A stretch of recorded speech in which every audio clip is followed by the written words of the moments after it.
via the Council's YouTube channel, Braintree District Council's committees. This channel has been set up to make sure that anyone can observe our democratic meetings. Please therefore remember that this meeting can be watched anywhere at any time by anyone with access to the internet. There is a delay between the meeting and the broadcast of approximately 30 seconds. Webcasting officer, please can you commence the broadcast and confirm that it is running? Thank you. Hi Emma, the stream is now running. Thank you very much, Jack. Thank you. Good evening and welcome to this meeting of the Planning Committee. Before we commence with the proceedings, I can confirm that the Council has adopted some basic etiquette rules for its remote meetings, and these are as follows. Please only speak when the Chairman invites you to do so. Members, please let the Chairman know that you wish to speak through the chat function. The Chairman will introduce speakers in the order that the request to speak is made, unless there is a point of order to which will be prioritised. Please minimise all distractions while you're in the meeting. Members are asked to mute your microphone when not speaking and consider turning off your video if to reduce any interference on your audio feed.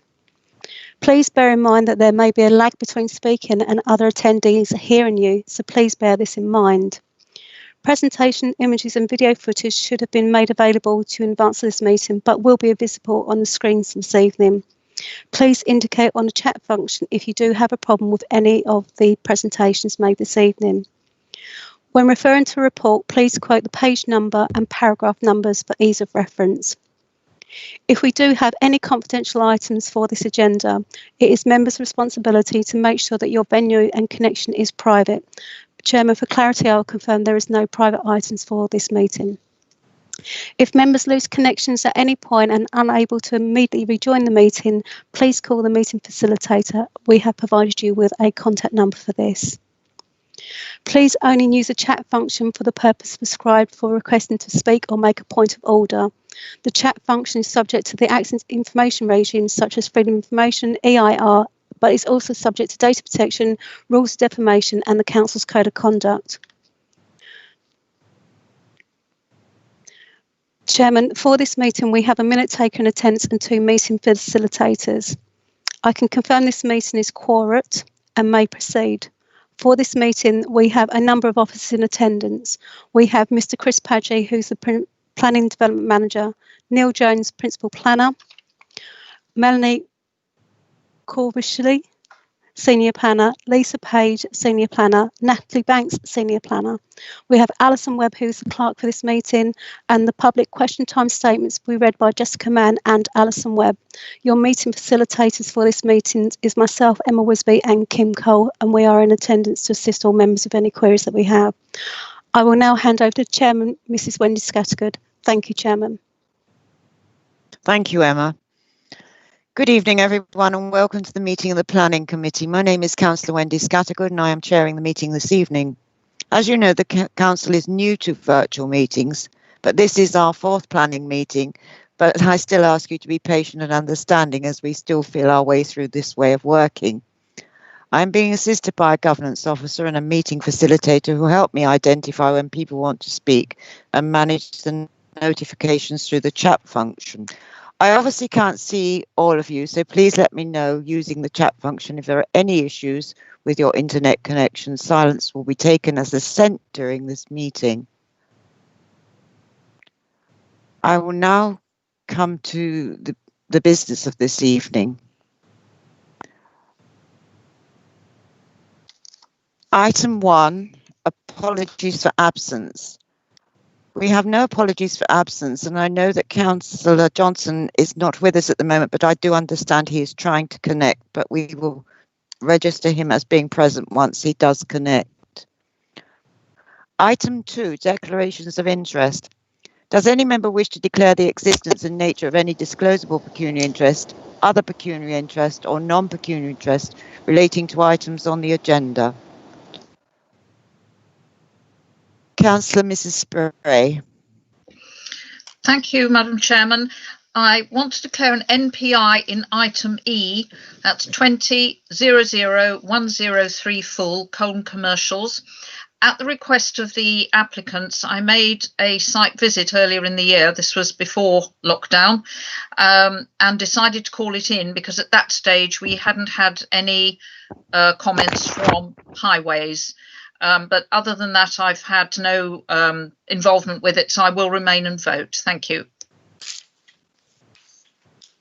Thank you. Councillor Mann, Chairman. Chairman, sorry, your microphone is switched off. My list yet. I've got Councillor Abbott next. Sorry, Chairman, your microphone was switched off. Could you kindly call Councillor Abbott to make his declaration, please? Councillor Abbott. Yes, thank you, Madam Chairman. I've got two interests to declare. 5A, land south of Hatfield Road. Whittam and Countryside Society have made comment. It's an NPI, as I'm just an ordinary member of Whittam and Countryside Society. And item 5C, Rainbow's End, Sheepcoats Lane. In my capacity as a county councillor, I attend Bradwell Parish Council meetings where this matter has been discussed, but I haven't made a view known one way or the other. Thank you, Madam Chairman. Thank you, Councillor Abbott. Councillor Mann. Thank you, Madam Chairman. I wish to declare a serious MPI on the High Garrett Part A item 5B, as I live very close to the site. I propose to leave the meeting entirely when the item is announced, not participate, not vote, and for the avoidance of doubt, I will not rejoin the virtual meeting for Part B items. Thank you, Councillor Abbott. Councillor Cunningham. Thank you, Madam Chairman. I'd like to declare an enhanced non-pecuniary interest in item G relating to the existing car park sites between Manor Street and Victoria Street.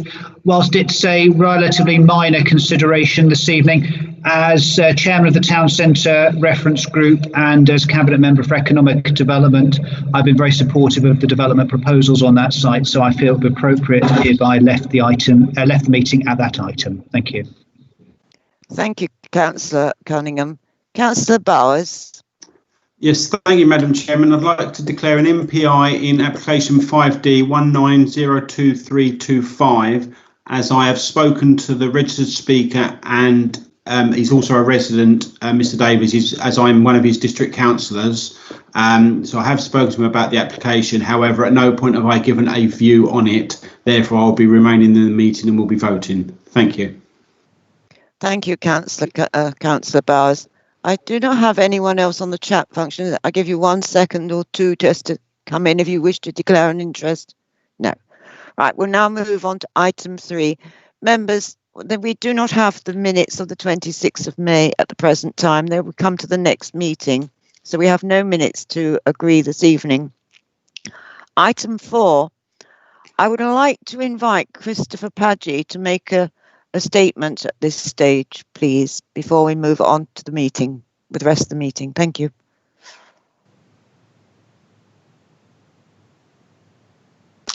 Thank you, Madam Chairman. Good evening, members. I would like members to note an amendment to the published agenda. So this relates to each of the applications being considered here this evening. The amendment relates to the standard section of wording within each report entitled Policy Considerations, and it is the 5th paragraph that the amendment relates to. So this is in reference to the Council's emerging draft local plan. The amended wording that would replace paragraph 5 is as follows. In his interim judgment, the inspector has considered the section 1 local plan cannot be found sound unless the garden communities at Colchester Braintree borders and Wester Braintree are removed from the local plan. The inspector does agree with the housing target for Braintree, which equals a minimum of 716 dwellings per year. So, as mentioned, I'd like members to note that amendment to the published agenda and the reports within it this evening. Future committee reports will include that updated wording. Thank you, Madam Chairman. I hope that's clear. Thank you very much, Chris. Thank you. Come on to item 4, public question time. We have no general questions this evening, so I'll move on to item 5, planning. Members, I think you've all been notified that I have changed the order of the meeting this evening. Item B will be taken at the end of the items on part A, so it will follow item E. So we're going to start with item A, which is application 180221 full, land south of Hatfield Road, Whittam, and this can be found on pages 6. I do have 2 statements on this application, and I will call for the first statement to be read, which was from Mr. Lee Stewart, and I believe Jess is reading this statement for me. Thank you, Jess. Excuse me, Chairman, before Jess reads that statement, we do have Councillor Johnson join the meeting. Can we just confirm that he is in attendance to hear the questions? Councillor Johnson, can you confirm that you're in the meeting for me, please? I am in the meeting. Thank you very much indeed. Thank you very much, Councillor Johnson. Thank you, Chairman. I do apologise for interrupting. Councillor Johnson, do you have any interest to declare before I move on? None, Chairman. Thank you. Thank you very much indeed. Thank you. I go back to Jess. Jess, could you read the statement from Mr. Lee Stewart for me, please? Yes, hello, Chairman. Can you hear me okay? Yes, thank you. Lovely. Okay, I will now start with the statement. Dear Sirs, S&B Commercials and Orwell Truck and Van have been long-established businesses in the Essex community for over 3 decades, representing the Mercedes-Benz truck and van franchise. Originally single-owner groups, they built their reputation through working closely with single-owner drivers, small and medium enterprises, before expanding their businesses nationally with larger fleet operators. As part of the Motors Group, these principles remain the same. As we look to grow our opportunity both in the local community and beyond, it is vital we have the infrastructure to provide class-leading representation for our customers and brand partner. During the recent pandemic, all our after-sales sites have been open, providing support to essential businesses and to key workers. Mercedes-Benz represent 86% of the total home shopping fleet, as well as a large representation across the ambulance service. We also maintain large parcel fleet businesses, as well as the police and fire services. Currently, we are operating 2 businesses in the Colchester and Stansted area. These sites are now beyond their maximum capacity and have presented us with huge inefficiency challenges, as well as on-site vehicle damage, mainly a result of parking restrictions and available parking bays.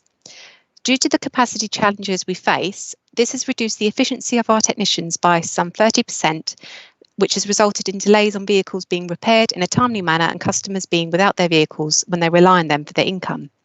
Although we are working tirelessly to provide the level of service our customers expect from S&B and Orwell, as well as of the Mercedes-Benz product, this is becoming increasingly difficult to maintain. Operating from a modern purpose facility will provide S&B and Orwell with a class-leading solution, eliminating the current challenges we face. This will reduce the lead times for our customers, ensuring we can service and maintain their vehicles when convenient for them. A purpose-made facility also gives us the opportunity to work different shift patterns. These patterns will need to be resourced and will result in the need to recruit new technicians and advisors to the business.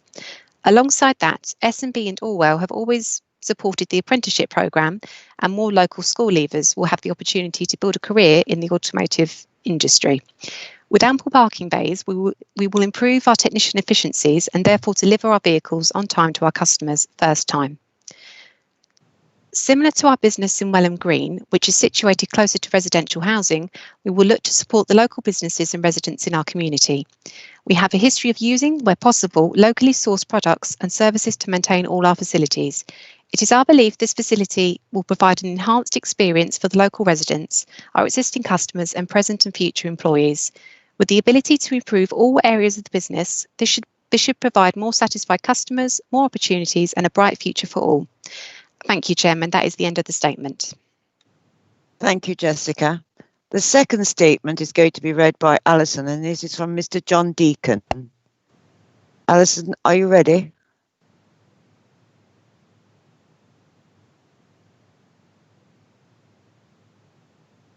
Sorry, Madam Chairman, just coming for you, just a moment.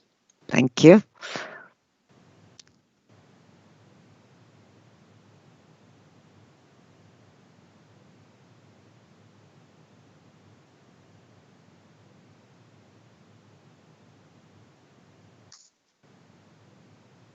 Sorry, Madam Chairman. In 2017, Mercedes-Benz Trucks UK Limited conducted a thorough review of its franchise dealer network to determine whether it met the current and future needs of its customers. In summary, this showed that existing facilities in a large number of instances were poorly located and too small to meet customer needs.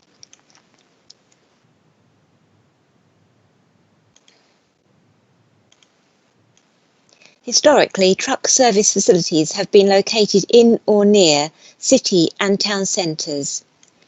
Today, modern hauliers are increasingly based out of town, moving goods along main arterial routes to logistics centres, where the goods are then onward delivered in smaller vehicles to stores and end users.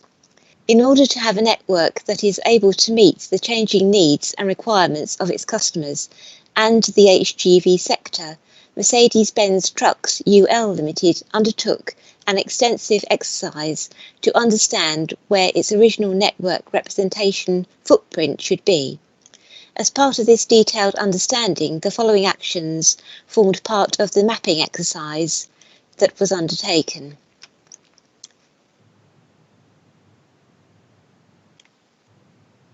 Mapping of all the main trunking routes with a volume of HGVs in the UK.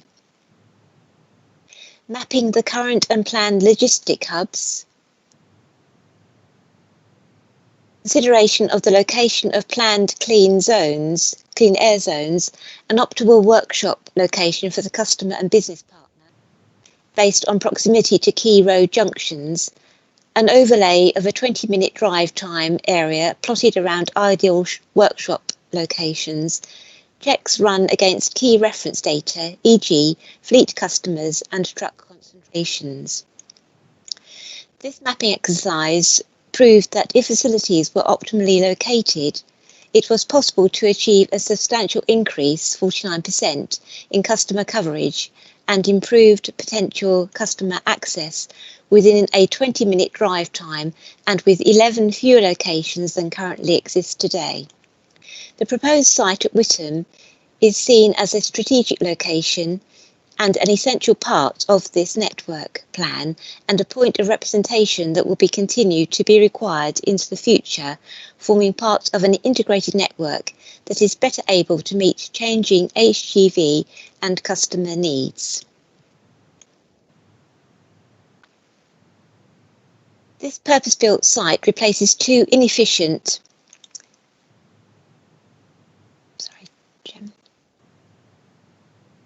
and poorly located sites in Colchester and Stansted. It is envisaged that the new site will offer incremental cover to a wider base of customers within a 20-minute drive time than the sites it replaces, reducing road usage, emissions and downtime for the operators, and offers improved travel times for the customer. That's the end of the statement. Thank you, Madam Chairman. Thank you very much, Allison. And I'd like to thank Mr. Seward and Mr. Deacon for submitting their statements. I'll now proceed to the presentation, which is going to be made by Neil. Over to Neil, please.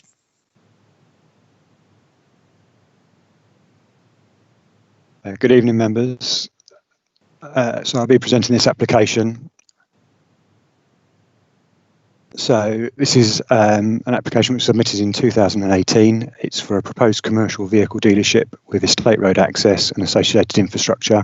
The site is on land which is south of Hatfield Road in Witham and forms part of the Maltings Lane development.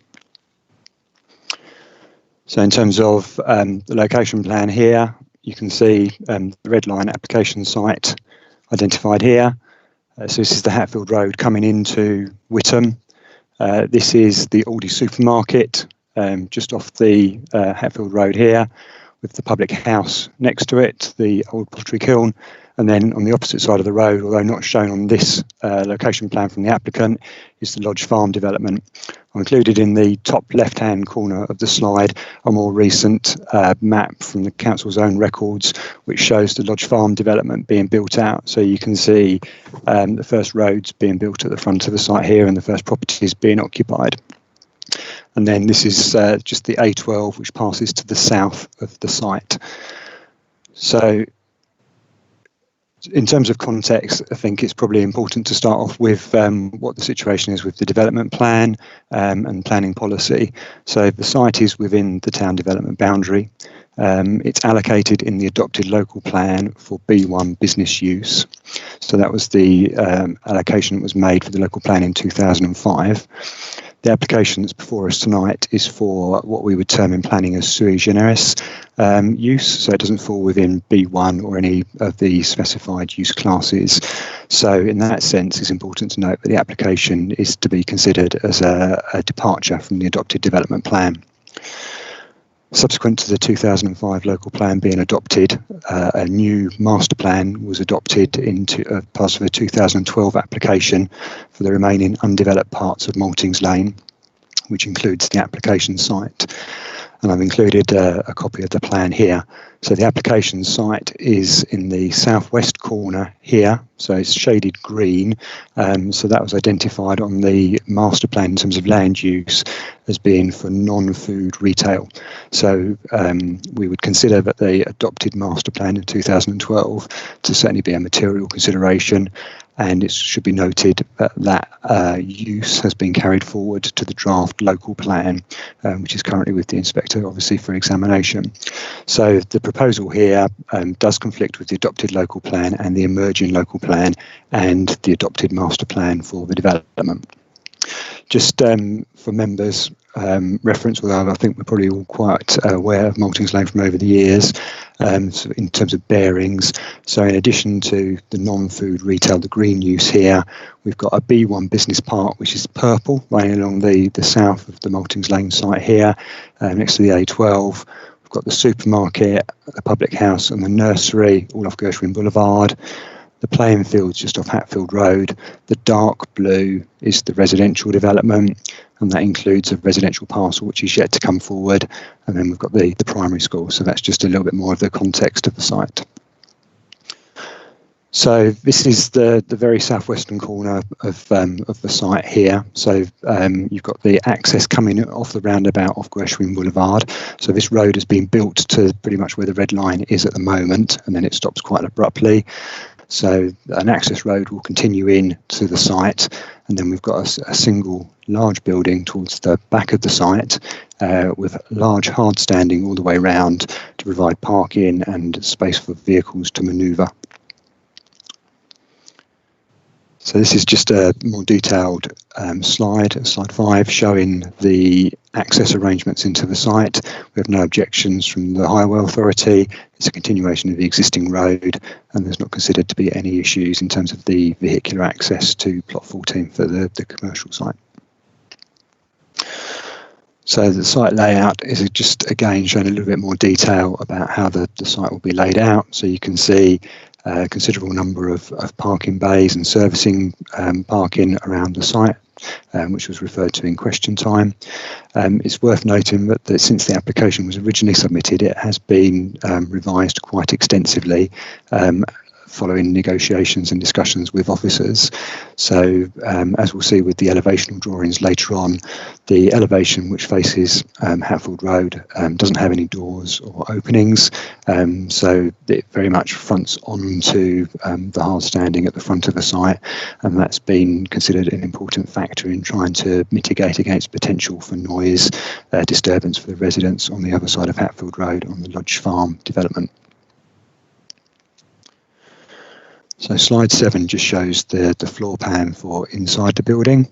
So on the ground floor plan, which is on the right hand side of the drawing, you can see there are offices and a parts store and reception area, which is on the left hand side of the building. And then the bulk of the building provides servicing bays and workshop areas. And there is a HGV wash facility on the right hand side of the building. There is a first floor, which is just on the left-hand side of the building, which will be used to provide additional storage for parts. So these are some elevations to show the building. So you can see quite a contemporary appearance, perhaps synonymous with the type of building, but you can see there has been some efforts to articulate what is quite a large building and use different materials to add some visual interest and try and break up the mass. So again, this is something which has been subject of discussion with the applicant, and the applicant has sought to address the concerns of officers. So it's also proposed that there will be a landscaping scheme. So whilst the site is largely to be laid to hard standing, along the Hatfield Road, so the northern boundary of the site, it is proposed that there will be a 3-metre high grass bund or earth bund constructed, which will be landscaped. So this has been a plan that's been developed with the council's landscape officer. So whilst the bund is primarily to assist with screening in terms of noise, it is also considered to try and create a suitable visual entrance to the town and an improvement perhaps on what's there at the moment. So the bund will be profiled to try and give it a fairly natural appearance, as you can see from the section through. We'll have low-level shrub planting on it, and the council's landscape officer has suggested that there be an avenue of small-leaved limes along the Hatfield Road to try and provide a sort of gateway feature as you're coming into Witham, coming off the A12. So that's the main landscaping. There is also an additional native species hedge which is proposed along the other boundary coming down the side return there. So perhaps better than some of the elevational drawings, the applicant has provided us with some visualisations or concept models, as they term them, to show what the appearance of the building might be. So these first two images are of vantage points from the Hatfield Road, looking into the site, so you can see the bund there, softening the impact of the building, taking away some of its mass. And then from within the site itself, so you can see the visualization, so you can see we've concentrated the entrances on the side away from the Hatfield Road, so facing south, so you can see the workshop bays there and the offices, and as I said, that's been considered an important factor to try and mitigate for noise impact. So in terms of some site photos, this is looking into the site from the Hatfield Road, so you can just make out on the right hand side there, just above the hedge, the open storage, which is which is currently pallets on the adjoining site. So that's looking back across the site, so from Gershwin Boulevard, you can just make out some of the houses on the Lodge Farm development on the right hand side of that photograph. And then this is slide 14 showing the access into the site. So that's a photo from the existing roundabout, so you can see where the road will just continue in with footways to the side. And then the photo on the right hand side is just looking south from the application site and just shows undeveloped land. That's land which is zoned purple on the approved master plan, so that's part of the business park zone. So there is a bit of a mixed use around. So the open storage pallet yard, as you can see on the left hand side of slide 15, doesn't provide a particularly attractive entrance into the town at the moment, but is a lawful use. But then next to that, there's the petrol filling station and store, which is obviously open 24 hours a day. So there is that sort of activity already going on, as well as traffic passing the site. And then slide 16 is trying to show the relationship between the houses on Collar Way, which is on the Lodge Farm development, and the application site. So you can just see here we've got a footway currently running along the edge of Hatfield Road. There is an existing sort of scrappy hedge which is due to be removed from the front of Collar Way, and you can see the developer there has already put in trees and a hedge which is intended to provide a better quality of landscaping once that becomes matured in time. I think the distance between the houses on Collar Way and the site is typically around 35 metres, so relatively close, but obviously with the road in between. And then just continuing the context of the site, you can see the Aldi supermarket and the old Pottery Kiln pub, which is just on the other side of Gershwin Boulevard, so a little way along from the site. So I think one of the key issues, which I just wanted to spend a little bit of time talking about in the presentation, is that of noise. It's certainly one that officers have considered very carefully and have consulted and discussed quite extensively with the Council's Environmental Services team.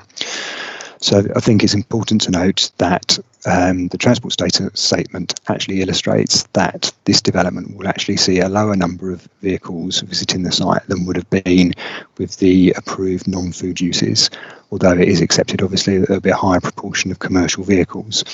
The potential issue and the potential concern is the type of business activity and the hours of operation, because these will give potential rise to additional noise being generated. The applicant submitted an environmental noise assessment, and that detailed a number of recommendations which their consultant thought was necessary to mitigate the noise.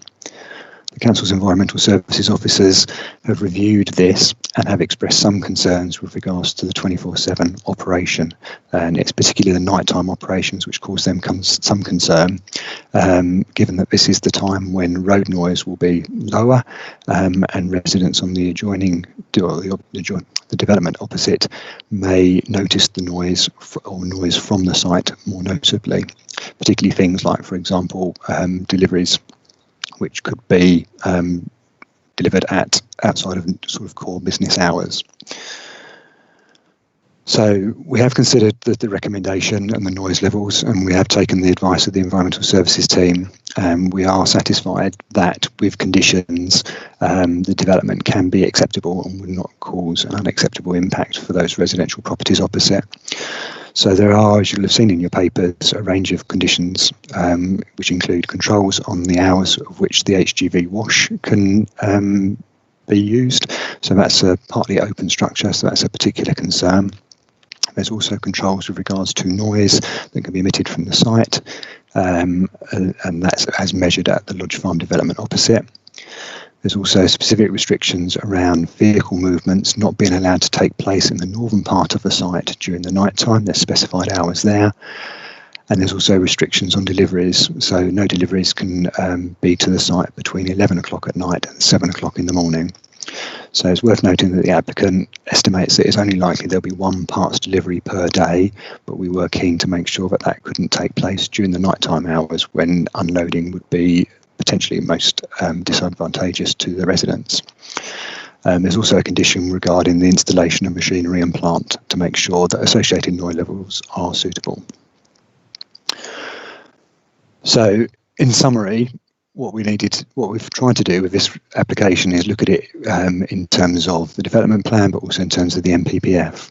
So it's important to note in terms of the MPPF that because the development plan policies for the site are out of date, we need to undertake the planning balance. So we need to look at what the benefits are against harms. So that's what we've tried to do in the report. I think it's also important to note that the site has been marketed for its master plan use, so the non-food retail, over a number of years. And I think in the photos there was actually a board up which shows that the site continues to be marketed for those purposes. The council have received marketing reports from the landowner, the developer, and we have seen that a number of approaches have been made for the site, but none or very few which would fall within the consented non-food retail use. And this has led to this application being considered by officers for what would be a use which isn't consistent with the master plan. MPPF paragraph 120 does say that even where land is allocated in the development plan, where there is no reasonable prospect of an application coming forward for the allocated use, applications for alternative uses should be supported where the proposed use would contribute to meeting an unmet need in the area. As you've heard from question time, the statements from the applicant, they say that there is a demand for this type of facility within the area, and they would be meeting an unmet need through the provision of their facility. So we've looked at what the, consistent with the MPPF, looked at what the benefits and harms are. So in terms of social economics, there are obviously economic benefits both during construction and subsequent operation of the site.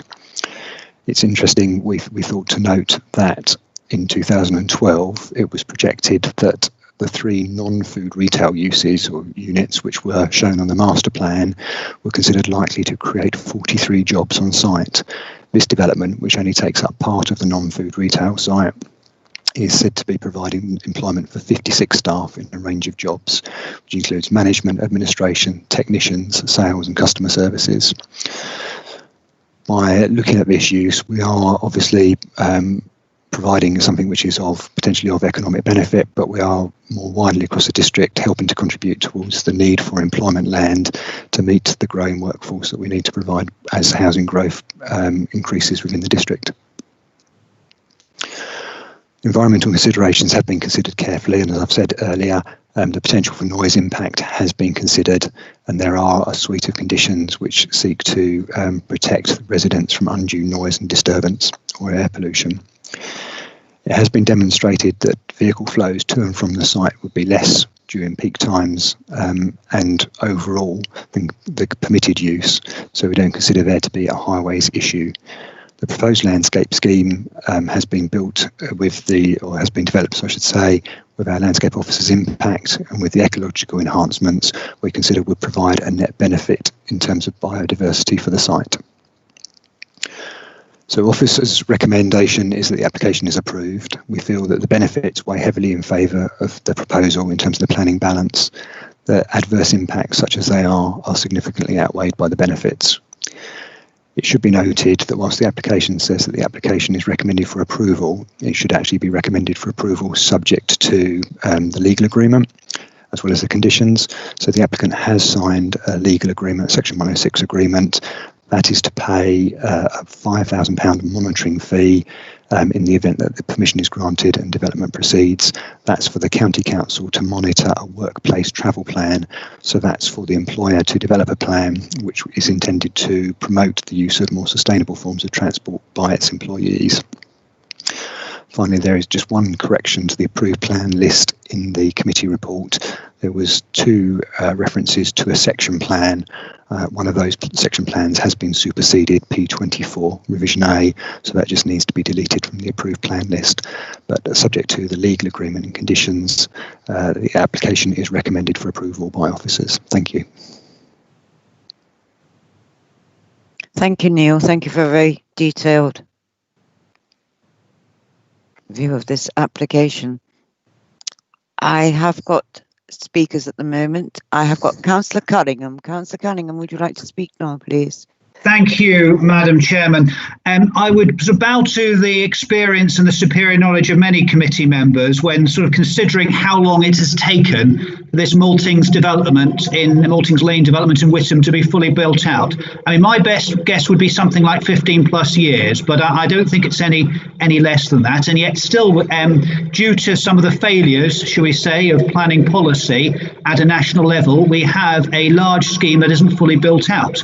So I have to say I welcome this application. From a purely economic point of view, a company that wants to move its operations from both Colchester and the Stansted area to a relocation in Witham is extremely good news for the local community, and particularly good news at this time. And a company who, in evolving its operations, is supporting an industry that itself is evolving. And as we've seen, haulage and distribution has been extremely important in recent weeks and months. In terms of the planning application itself, I think there's a lot to find favour with. Looking at the responses of the statutory consultees, some of those fears that are rightly raised by local residents, I think some of those fears have been allayed. And what I think is encouraging is that actually, going back to the point I made about this development not being fully built out, it does lever in an additional bit of infrastructure on Gershwin Boulevard, trying to reduce some of those roads and lay-bys that seem to lead to nowhere.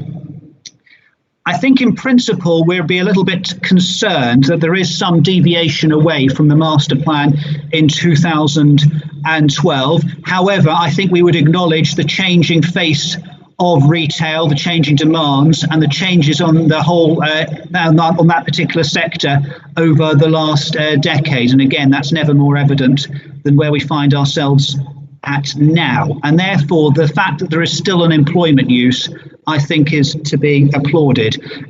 During the presentation, I think the landscaping initiatives that are being suggested, again, are highly favourable. And I repeat what I said earlier, I think there's a lot to find, lots that is positive about this planning application. Therefore, Madam Chairman, having listened to the representations, the presentation and the report, at this moment I'm happy to move officers' recommendation to grant this application. Thank you, Madam Chairman. Thank you, Councillor Cunningham. Does that find a seconder before I move on, please? Happy to second, Madam Chairman. Who's that, please? Councillor Bowers. Thank you, Councillor Bowers. Thank you. Councillor Abbott. Thank you, Madam Chairman. Well, I can remember a local newspaper headline before I became a councillor, so well over 20 years ago, describing the Maltings Lane development as a field of dreams. And we certainly got the housing side of the dreams, but the employment side, as everyone knows, has been very slow in coming. I actually do accept the policy position on this one, that land has been left vacant for a very long time, and notwithstanding the fact that it used to be countryside, it has been allocated. But I do have some issues. The first thing I wanted to raise, though, was I was a little bit concerned about, in the officer presentation, about the removal of the hedge on the other side of the road. I know it's not within this application side, but the officer described it as scrappy and that therefore it could come out. I thought as a council we were learning that we've got to try and protect existing hedges and improve them, rather than this generic position of ripping everything out and starting again with saplings, which take many years to establish. So I just wanted to flag that as a concern, Madam Chairman. The other thing I am concerned about is, albeit that this is a development which will provide jobs, and obviously that's welcome, we do have to balance that against any impacts that might be occurring on residents. And we do have the new housing estate directly opposite, as well as housing not too far away on the Maltings Lane estate. I was a little bit surprised that the officers' consideration of environmental impacts did not include exterior lighting to any great extent. These type of sites are notorious, in inverted commas, for being plastered with floodlights left on all night. There is a lighting condition, but yet again, we seem to have not got the details before us, despite significant negotiations that have appeared to have taken place. In the report, it does mention that the lighting would be acceptable so long as it doesn't shine directly onto the landscaping. And I do very much welcome what officers have done in terms of getting that landscaping agreed. So can we make sure, please, that when the details do come in, that it is best practice? And can I suggest that we could include on that a sort of a power down policy? If the noise regime, and quite rightly so, is going to be considered to be reduced after 11 o'clock, could we look, as well as having the best possible design, so it only lights within the site and not outside it, that there's some sort of power down policy for areas which are not going to be used to have the lights either turned off or dimmed? And then finally, Madam Chairman, I just wanted to ask officers, in the site history preamble, it mentions an advertising application. Could that be clarified, please, whether that relates entirely to this application site, or does it relate to the wider development site in the master plan? Thank you very much, Madam Chairman. Thank you, Councillor Abbott. I will ask Neil to come back on some of your queries, please. Thank you, Neil. Yes, thank you, Madam Chair. So the advertising application, which is referred to in the history, is just the advertising for this development. So we haven't determined that application because we wanted to have the application, the main application, determined before we did that. So that is in. I know Councillor Abbott's comments with regards to the lighting, and I have made a note, and I will add that to the file. And obviously the applicant will have heard that as well, because they'll be watching tonight. So when the lighting scheme is submitted, I would expect them to try and pick up on the points that Councillor Abbott's raised. But I have made a note of those, and I will add those to the file. Thank you, Neil. Councillor. I don't have anyone wanting you to speak. Councillor Bowers, did you wish to speak? I know you seconded it, the item. Do you wish to speak? No, thank you, Madam Chairman. Thank you. Does anyone else wish to speak on this item? No? Well, it has been moved and seconded, so I'm now going to put that to the vote. Councillor Abbott. Abstain. Councillor Bowers. 4. Councillor Cunningham. 4. Councillor Horner. Councillor Horner. Yes. 4. Thank you. Councillor Johnson. 4. Councillor Mann. 4. Councillor Monday. Councillor Monday.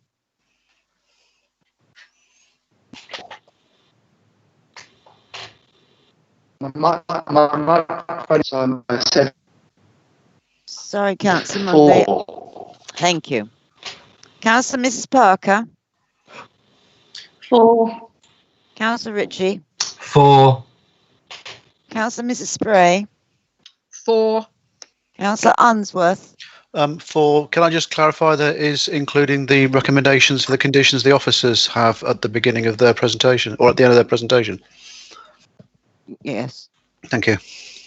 Councillor Wrench. 4. Thank you, members. That application has been granted. Thank you.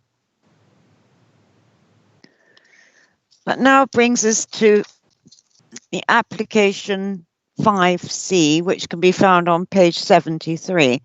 This is Rainbow's End, Sheepcotes Lane, Bradwell, and I do have one statement for this item, and the statement is from Mr. and Mrs. Turner, and they are the applicants, and the statement will be read by Jessica. Jessica, are you ready to read the statement, please? Yes, thank you, Chairman. Thank you. I will start with the statement. Dear members, we would like to thank you for making the unprecedented arrangements necessary to resume meetings of this committee. If the coronavirus can teach us anything, it should be to recognise this catalyst and to make the changes that the environment desperately needs. Our proposal has environmental profit at its core while addressing a very local housing need. Those members who are familiar with Sheepcotes Lane, which links Bradwell and Silver End, will know that the hamlet around Gosling's Farm is characterised by dwellings with agricultural heritage, being either conversions or noticeably altered farm workers' homes. The immediate area contains 4 such residential properties with some 15 or so bedrooms in total.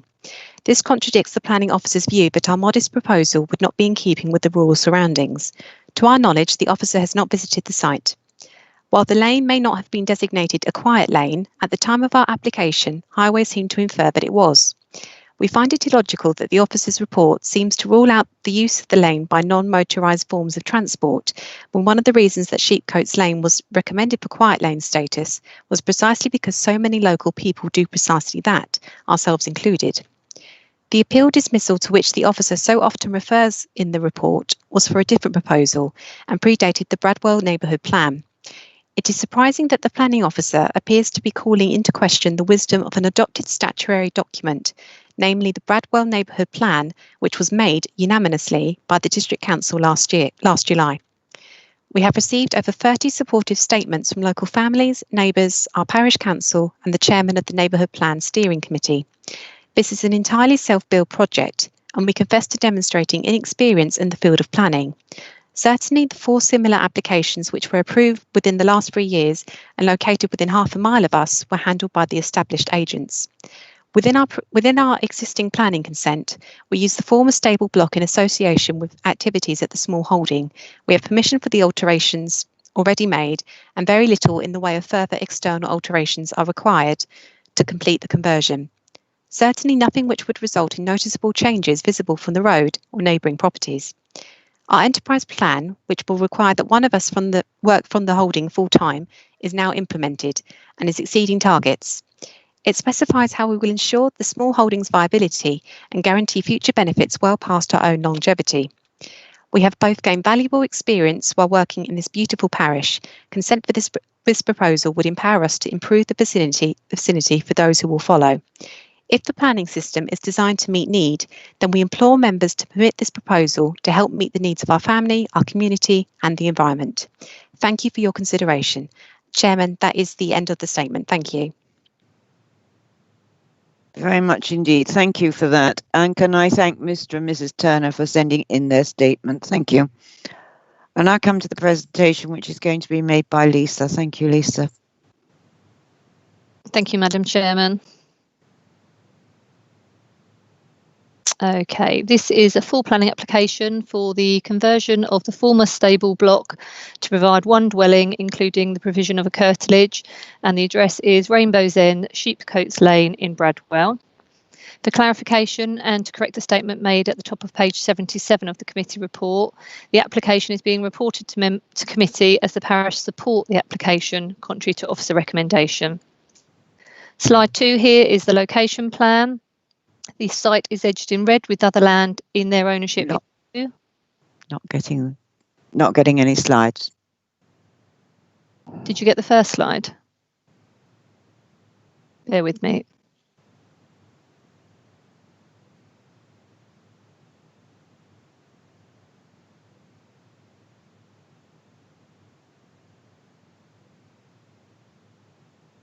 Is that sharing?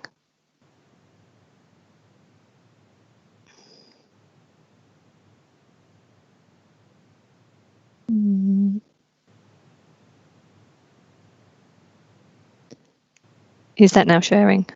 Fantastic. Apologies for that.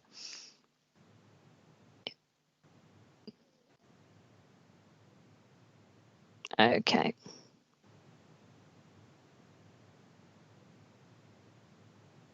Okay.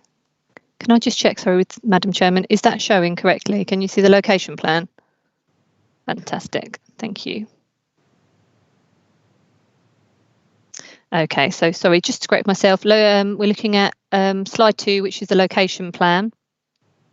The site, as you can see, is edged in red with other land in their ownership in blue. It's a small holding of around 2 hectares located in an area of countryside between Bradwell to the northwest and Silver End to the southwest. Slide 3 here is the block plan.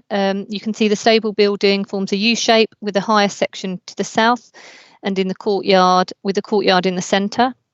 The building, as existing, is constructed of concrete block walls, painted externally with a corrugated cement roof. The proposal is to convert the existing stable block into a dwelling. The dimensions would not be altered by the works, but windows and door openings would be inserted and timber cladding added. The building would be accessed from the existing driveway and parking area to the north. Slide 4 here shows the proposed plan, the proposed floor plan. You can see that the dwelling would have an open plan kitchen, dining and living room, and 3 rooms for bedrooms and a study, together with a bathroom. Slide 5 details the elevations in relation to the floor plans and shows the insertion of windows and doors, which are included on all the elevations. So turning to some photographs now, slide 6 is a photograph taken from the site entrance. So just sort of where my cursor is hovering, so it's looking sort of down the access track. Slide 7 now is a view from the site entrance looking across the paddock area. So again, where my cursor is from this site entrance, looking across this triangular parcel of land here. Slide 8 is another view of the stable building here, which you can just sort of see there. Slide 9 here is the view looking northeast along Sheepcotes Lane. And slide 10 is a view looking southwest, equally along Sheepcotes Lane. So in slide 11 provides a summary of the main planning considerations. So members will note from the committee report that a similar application was dismissed on appeal. The inspector on that appeal noted that the development would result in a harmful visual impact to the rural character of the area and that the site location is away from services in nearby settlements. These matters have not altered. However, since that dismissed appeal, the Bradwell and Pattiswick neighbourhood plan has been adopted or made and now forms part of the development plan for the area. Officers have reviewed the policy within the neighbourhood plan, and this is laid out in detail within the committee report. Policy 7 of that neighbourhood plan is critical, and in particular 7B, that supports conversions for residential use outside the Bradwell village settlement boundary, where they demonstrate a significant contribution towards maintaining the future viability and sustainability of the adjacent settlement. It is officers' view, having regard to the inspector's conclusions, that the benefit of a single dwelling were limited and that the remoteness from services existed, that it would seem perverse to conclude that a dwelling in this location could make a significant contribution to the services in Bradwell. It is therefore concluded that policy 7B of the neighbourhood plan test is not passed. Slide 12 continues with this summary. Officers find that the proposal is contrary to the development plan. However, on the basis of the tilted balance and whether other harmful impacts exist, which would significantly and demonstrably outweigh the benefits of the proposal when assessed against the policies of the framework or taken as a whole, officers note the following.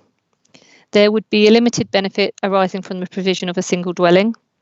The current economic and social contributions of the commercial activities on the holding are substantial, but the additional benefits arising through provision of a dwelling would remain minor. There would be moderate harm caused by the provision of a dwelling in this location, remote from the services and facilities in the designated nearby settlements.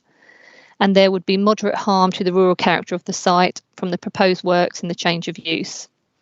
So given the scale of the harm identified, it is concluded that the adverse impacts would significantly and demonstrably outweigh the benefits when the tilted balance is applied. Now, there is a point of clarification here in terms of the self-build register and picking up a point made within the committee report. So officers can confirm that the applicant is on the self-build register. However, officers consider that this makes limited difference as the council has a general duty to grant suitable permissions, not specifically to those on the register. And also, as stated within the committee report, without a mechanism to ensure the development will be self-build, this can be given limited weight. So in final conclusion, the proposal is not considered to comply with the development plan, and in the absence of material considerations which indicate otherwise, the proposal is recommended for refusal. And that is the end of my presentation. Thank you. Thank you, Lisa. Thank you very much indeed. The first person wishing to speak is Councillor Mrs. Parker. Councillor Mrs. Parker. Thank you, Madam Chairman. I'm afraid I don't actually support the officer's view on this application. I do appreciate there has been an appeal, and that's obviously a material consideration. But since that appeal, the neighbourhood plan for Bradwell has been adopted, as has been referred to by the officer. And the policy 8, which is, policy 7, which is in the officer's report at page 84, specifically envisages small-scale residential development outside the Bradwell settlement boundary, where they are adjacent to an existing hamlet. And the hamlet of Gosling's Farm is specifically identified as a hamlet within the context of that policy. In that policy, the small-scale residential development also includes extensions and conversions. And I really do think the officers are placing too much weight on the word significant contribution towards maintaining the future viability of the adjacent settlement, because an extension in itself wouldn't be able to necessarily provide a significant contribution to future viability. This dwelling would provide one additional property in a small village, and each additional property does the life of the village and the social and facilities we have. The other aspect is there is a reference at the plan for Bradwell, and there is also a reference, policy 8, towards supporting supporting businesses in the village, and specific reference to supporting existing businesses and businesses which provide benefits to the local community. What Mr. and Mrs. Turner here are proposing here is a small business. It's a small agricultural business where they, starting off small, they have a number of animals and hope to expand, and they hope to support themselves but also sell any excess to the village. So I do think that policy is relevant. In terms of harm, I do believe that too much weight is given on harm to the rural character. This is a conversion of an existing building. The building is there already. All that is proposed is to put some additional windows in and to clad the building, which probably would give it a much better appearance than it has already. The inspector seemed to place great weight on domestic paraphernalia, which I'm not quite sure what he means, but if he means a garden, that is entirely appropriate in a rural area. And so I don't quite understand why he felt that was so harmful. In my view, this is a rural location, and converting an existing stable building to a dwelling doesn't cause harm to the character of the area. There is, as pointed out, the aspect of self-build, and we are under an obligation to provide self-build sites, and I believe that we have not actually met that obligation at the moment. So that's another factor in its favour. And I would point out, members, that it's unusual to find an application for a dwelling in a rural area where there is not one single objection. And indeed, the parish council support this application. So I would actually move that we approve this application. Thank you, members. Thank you, Mrs. Parker. Does it find a seconder before I move on? Yes, Councillor Abbott. Councillor Abbott, thank you. Councillor Abbott, you're registered to speak next. Would you like to speak now, please? Chairman, sorry to interrupt you. Councillor Parker, we've had some difficulties in maintaining your visual. Could I kindly ask that you switch to audio only, because part of your speech was a little bit distorted.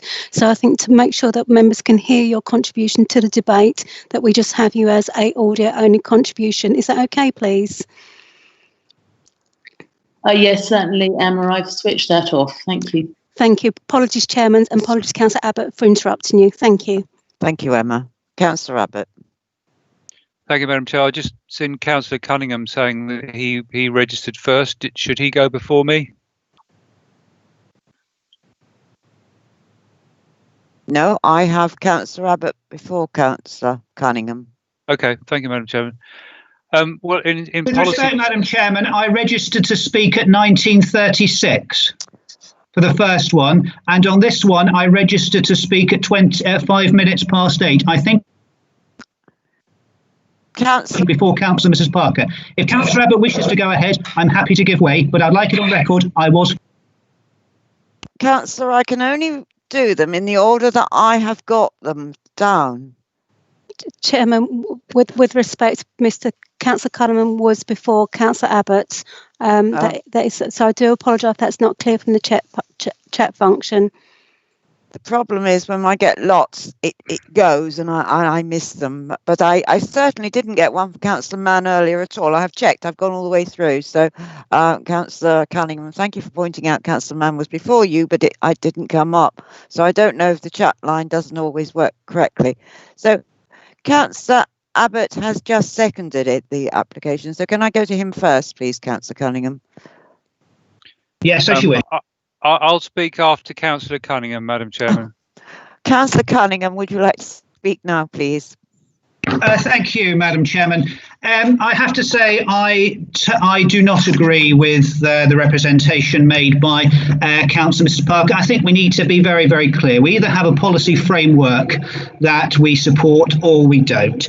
And this location is totally unsustainable for development. And I have to say I have a very real issue with the size of what is proposed relevant to a small holding. It seems, personally speaking, a disproportionately large size property relevant to what will be a viable small holding. I'm afraid that doesn't quite chime with me at this moment in time. I appreciate there has been no objections from the local community. Having said that, this is quite a remote location, so the impacts on neighbours are going to be limited. So I don't think we can put a disproportionate weighting on that.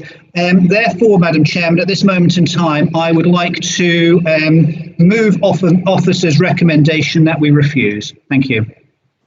Thank you, Councillor Cunningham. Does that find a seconder before I move on?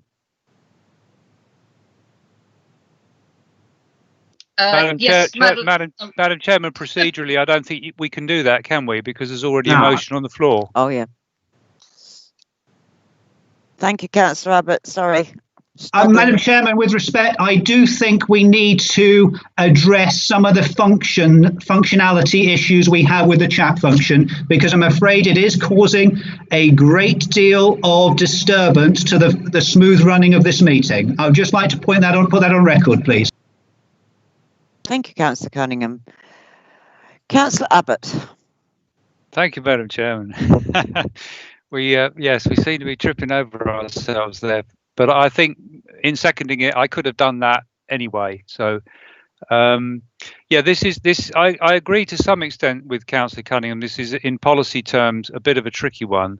But the material change is that the local neighbourhood plan is now in place.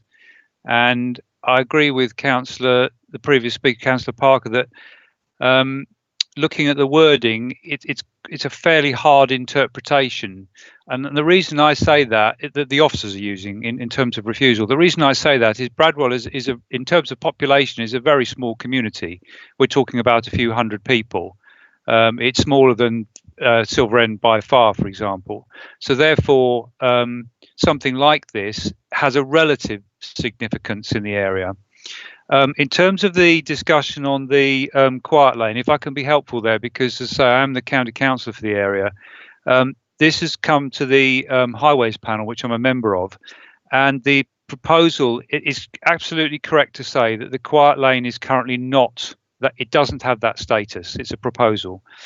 So the only one in the area which does have that status is Rectory Lane in Rivenhall, but this lane is one that is down to be so, and it would extend all the way from Silver End, where the junction is with Borsty Road, through to the junction with Ashes Lane. So it's true to say it wouldn't go all the way to Bradwell Village itself. I just thought I'd clarify that. I can't remember off the top of my head what the proportion is, but certainly only a proportion of the route would be a quiet lane. The only other issue I would have with this is if we do grant it, that we'd need a suitable set of conditions, and those should include full biodiversity and lighting conditions. The only thing I've been past this site many times, and I've never noticed any problems. The only thing I have noticed at night, there's some rather badly designed LED lights which would need sorting out via condition. But apart from that, I mean, I've listened very carefully to the discussions that have taken place at the parish council, so I've never expressed a view one way or the other.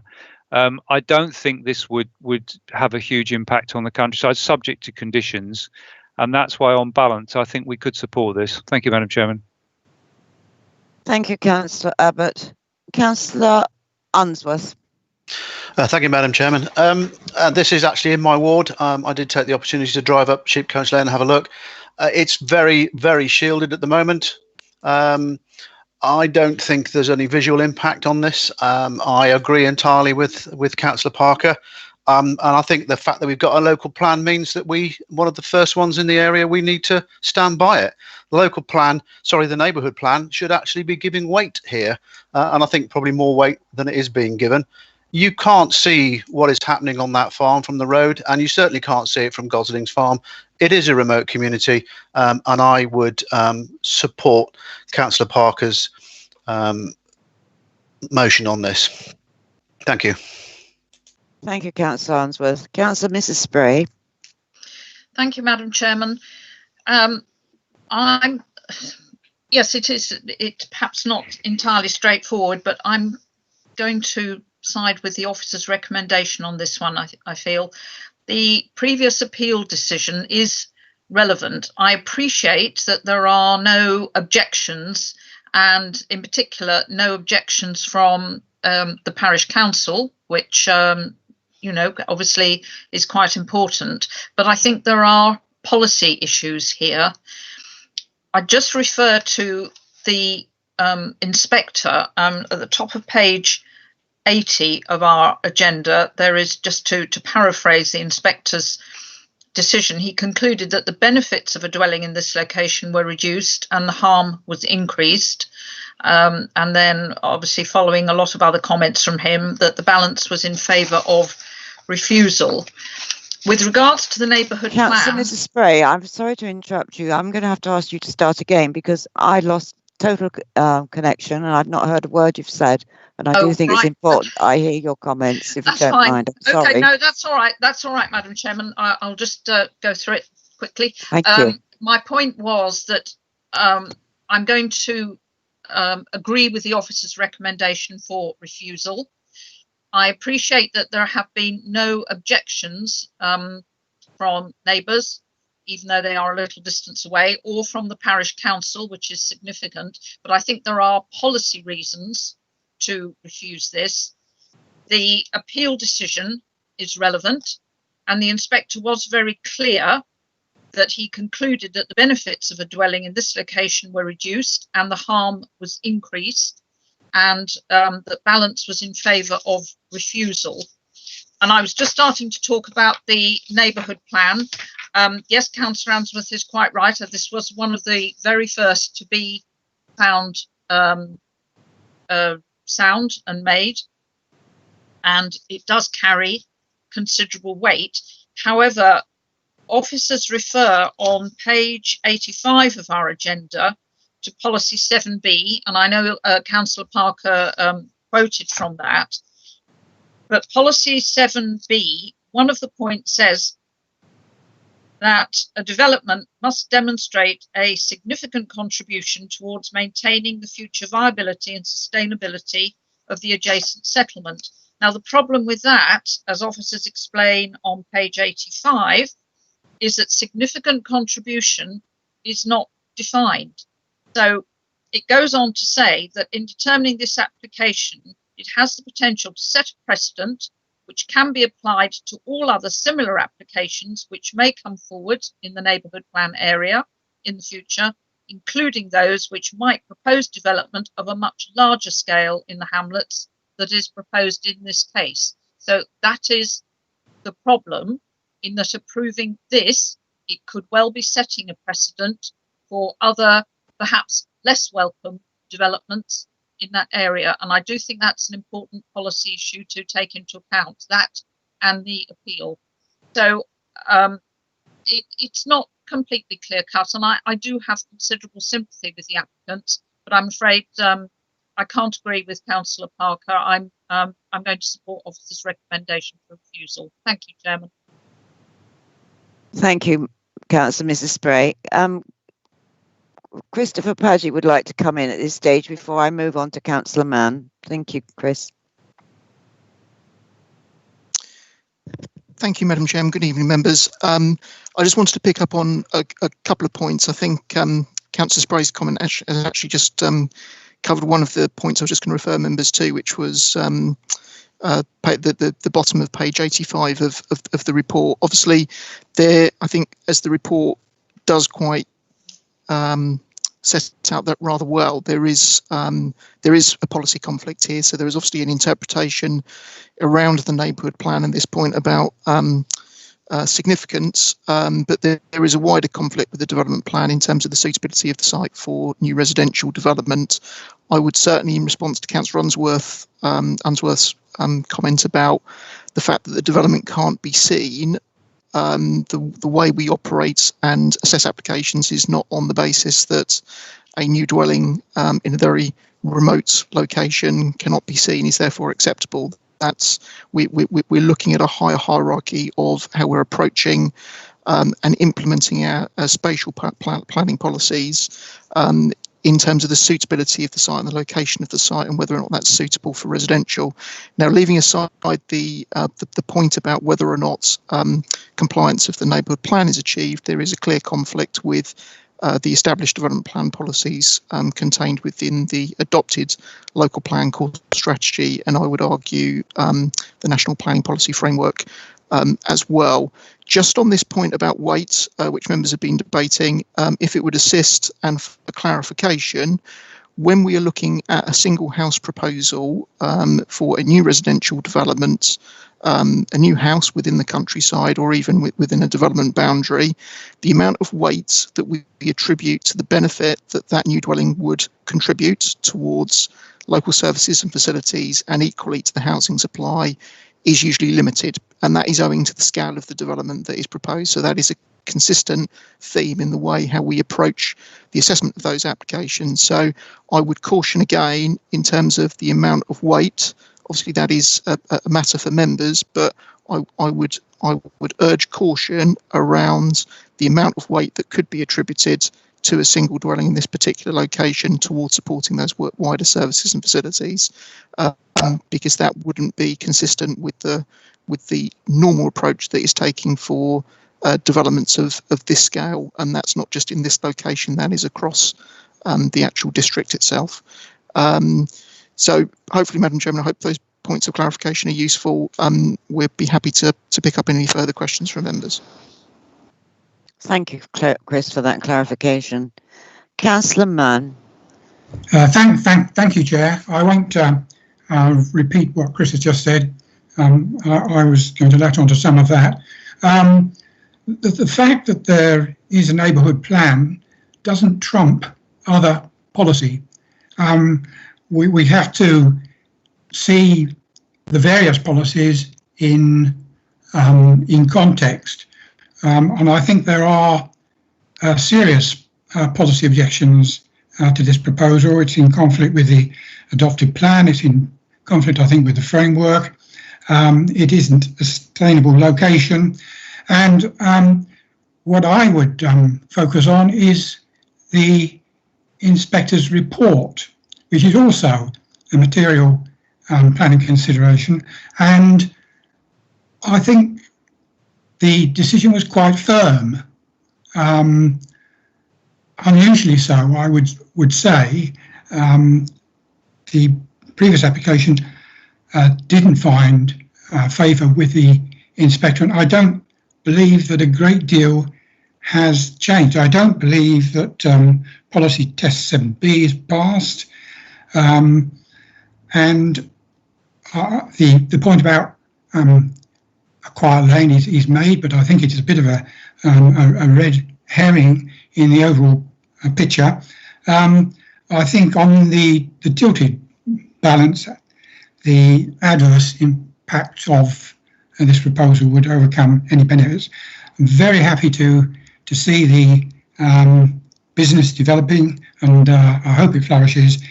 I don't believe a case is made for a dwelling here, so I shall vote against the proposal on the table, Chair. Thank you, Councillor Mann. Councillor Mrs. Parker, I'll let you come back. Thank you, Madam Chairman. I just wanted to come back to something that Councillor Mrs. Sprague said, just to remind members that policy 7B of the neighbourhood plan talks about development proposals for small scale residential development. So I don't think we would be setting a precedent for a large housing estate on the edge of Gosling's Green or Gosling's Farm, or other small collections of dwellings around in Bradwell. I'm a little, my understanding, and will be corrected, I'm sure, by Chris Padgey, was that the neighbourhood plan had the same status as the local plan. So I'm now a little confused as at policy terms. I thought that a policy if housing development was permitted within a neighbourhood plan, then that took precedence. But maybe I'm incorrect. Thank you. Thank you, Councillor Parker. I think we will have that one clarified before I go to the vote.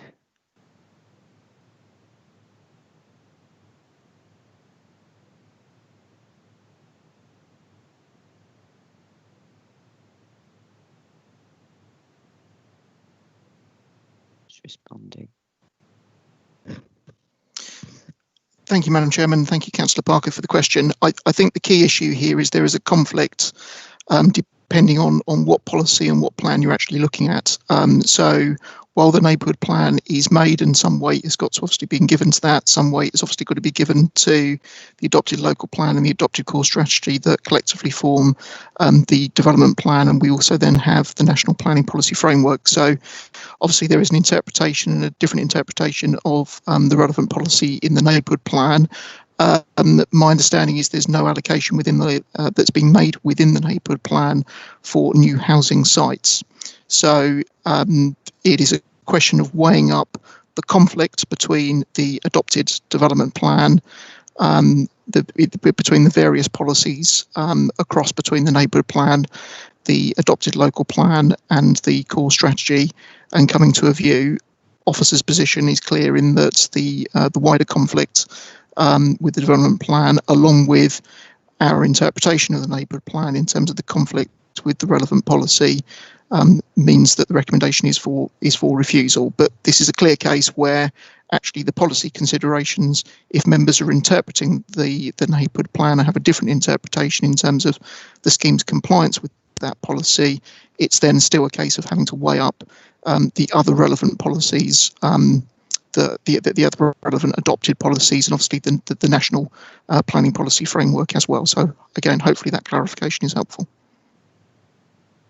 Thank you, Chris. Well, we have a motion on the table to approve this application, and I'm going to put that motion to the vote first.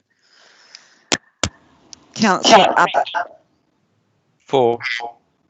Sorry. Councillor Bowers. Against. Councillor Cunningham. Against. Councillor Horner. Against.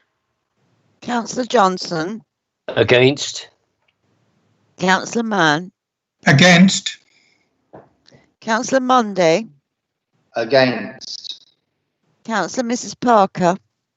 For. Councillor Ritchie. Against. Councillor Mrs. Spray. Against. Councillor Unsworth. For. Councillor Wrench. Against. Thank you, Councillor. Councillors, that motion has fallen. I now need someone to move the recommendation, and I think Councillor Cunningham, you were wishing to Madam do so. Chairman, yes, move officer's recommendation for refusal. Thank you. Thank you. Does it find a seconder? Happy to second, Madam Chairman. Sorry, who is that? Councillor Bowers or Councillor Spray. One both of us went in, so it's all right, Councillor Bowers. I'm sorry, when it comes over, I can't always hear who it is. Thank you very much indeed. Well, it has been moved and seconded that we refuse this application. It has been moved by Councillor Cunningham, seconded by Councillor Bowers. I'm going to go through the vote once again. Councillor Abbott. Abstain. Councillor Bowers. For. Councillor Cunningham. For. Councillor Horner. Councillor Horner.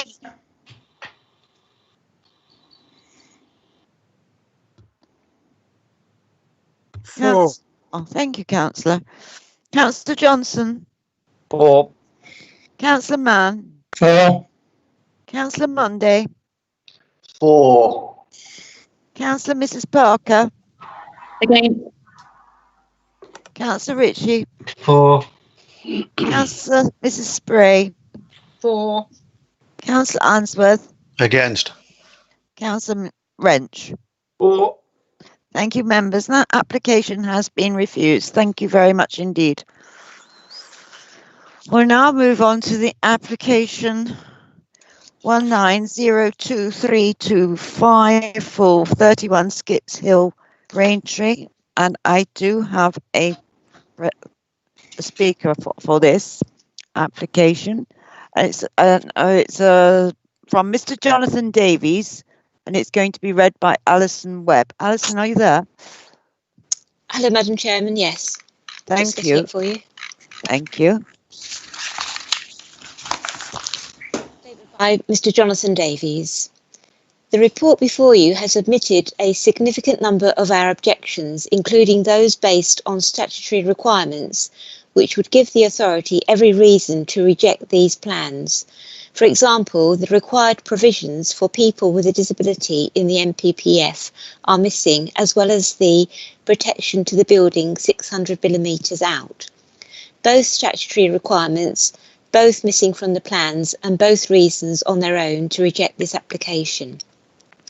The report relies on an assumption that because Essex County Council Highways did not comment on the safety of the proposed driveway, that they have no concerns. The reason why the County Council did not comment on the safety aspects was because they did not undertake a site visit, and they advised me that they had undertaken a map review, and this did not include any considerations about safety. As I'm sure you know, in English law, silence can never be taken as agreement. The Highways Authority made no comment because it is not in a position to do so. The report also fails to mention or even take into account the traffic speeds and flows on Skits Hill, evidenced by our traffic survey, and that anyone exiting the proposed driveway will have 1 second or less to make a decision to move before a vehicle travelling at 30 miles per hour is upon them. We have lived on Skits Hill for 27 years and have seen many accidents, ourselves included, for people trying to exit their driveway, and that's 27 years of experience which we ask members to take into account rather than the assumptions provided in the report. If driving out forwards, the wheels of any vehicle exiting the proposed driveway will be halfway across the near side part of the road before a decision can be made to continue, and even further out when reversing directly into oncoming vehicles. This is because the views of the road prior to this point are blocked by 2 fences, a telegraph pole, the curvature incline of the road, and any car parked in front of 31 Skits Hill. The assertion that because other properties have off-street parking, it is safe for the proposed driveway to be created is alarmingly simplistic, since it does not take into account the specific visibility displays for the driveway, one of which on the plans is directly through a fence. The fence is 1.5 metres high, well above the allowed limits for visibility displays. It is also alarmingly simplistic to assert that because there are terraced houses to the south of the proposed dwelling, that the plans indicate a harmonious and acceptable streetscape. The terraced houses to the south are built of Victorian dark soft red brick and no render, with slate roofing, and are also a lot wider than the proposed dwelling.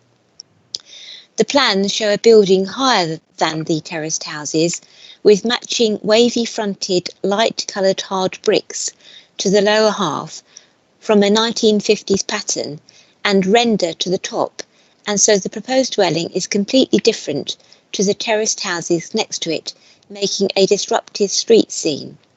The proposed dwelling will be a one-off, since there will be no others like it in Skits Hill or the local environs, and so it does not fit into the streetscape. Nowhere else in Skits Hill is there a development of even remotely the same style or finish. Other properties are all purpose-built bungalows, semi-detached or terraced houses. The terraced houses to the south are the same as the proposed dwelling, in the same way that a Model T Ford is the same as a Formula One car. After all, they are both cars. There is no comparison there, and there is no comparison with these plans, this application and the existing properties to the south. The report contains justifications which are from informative notes in the MPPF, which are neither policy or recommendations, and that includes reduction of car parking spaces. Therefore, cannot be relied on as policy or recommendations to approve this application. They are by definition for information, and in this case for inclusion in later versions of the policy, and the enacted policy elements of the MPPF should be adhered to. The MPPF policy statement clearly says that reducing parking spaces at the point of origin does not contribute to the use of sustainable transport, and therefore 2 parking spaces as a minimum are required per property. There is no following statement to say that they can be reduced if sustainable transport is available. The statement recommended approval of this application to provide a much-needed 2-bed house seeks to indicate that there is an actual demand for this proposed property, when in fact there is nothing to substantiate this statement anywhere in the report. No evidence, no local survey of housing needs, no supply and demand information about 2-bedroom housing, nothing. In fact, there are currently 93 2-bedroom houses for sale in Braintree, source Rightmove 31st of May 2020. So approval of this dwelling will simply add to an existing glut of 2-bedroom properties. In addition, the MPPF is clear that all such developments in gardens and windfall sites should be resisted unless there is a clear benefit for them to go ahead. The report, the facts, the application and the plans provide absolutely no such clear benefit. Supporting statements in the report lack substance. The inclusion, for example, of the socio-economic benefit of an additional 2-bed house, followed by the admission that any such benefit will be minimal, leads to the conclusion that there is no real benefit of this property being built. Similarly, the employment opportunities mentioned, offered by a single 2-bedroom property, are so low as to not be of any consequence. There is a reference to the multiplier to be used to determine housing requirements in the absence of an adopted local plan, and the inference is that this supports the recommendation to approve these plans. However, calculations from this multiplier in relation to this proposed property are missing.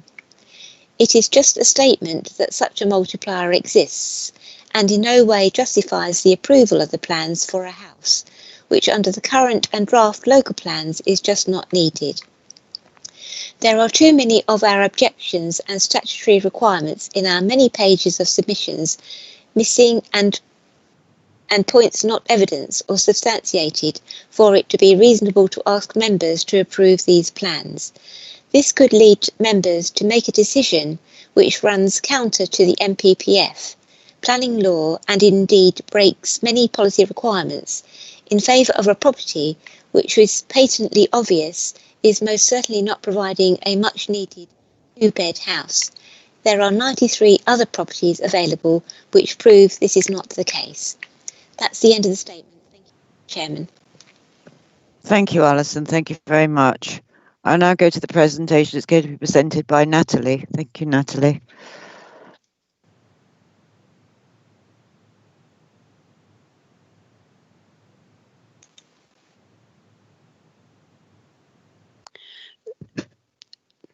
Natalie, could you please put your microphone on?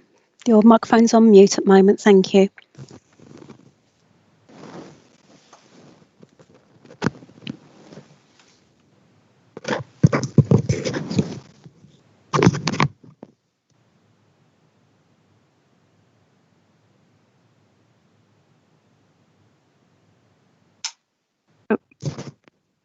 Hello, can you hear me now?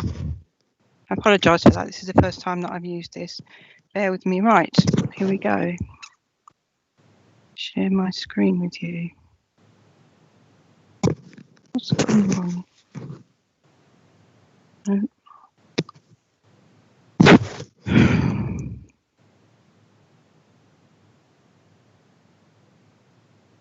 Try again.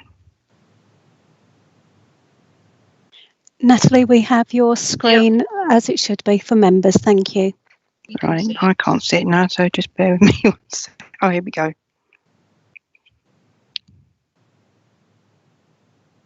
Okay, sorry about that. This application is for the erection of a 2-storey, 2-bedroom, end-of-terrace dwelling house and new vehicle access at 31 Skits Hill within the town development boundary for Braintree. Slide 1 shows a location plan with the site edged in red. Slide 2 shows you an aerial view of the site. The application site is alongside number 31 Skits Hill, which I'm indicating with my pointer here. I would point out that the front garden area currently of 31 Skits Hill has now been given over to hard standing, and block paving has been put in place. The telegraph pole referred to by the objector can be seen there, indicated by the shadow. Slide 3 just shows you the existing site plan. And then 4 shows the existing front elevation, the rear elevation and the side elevation.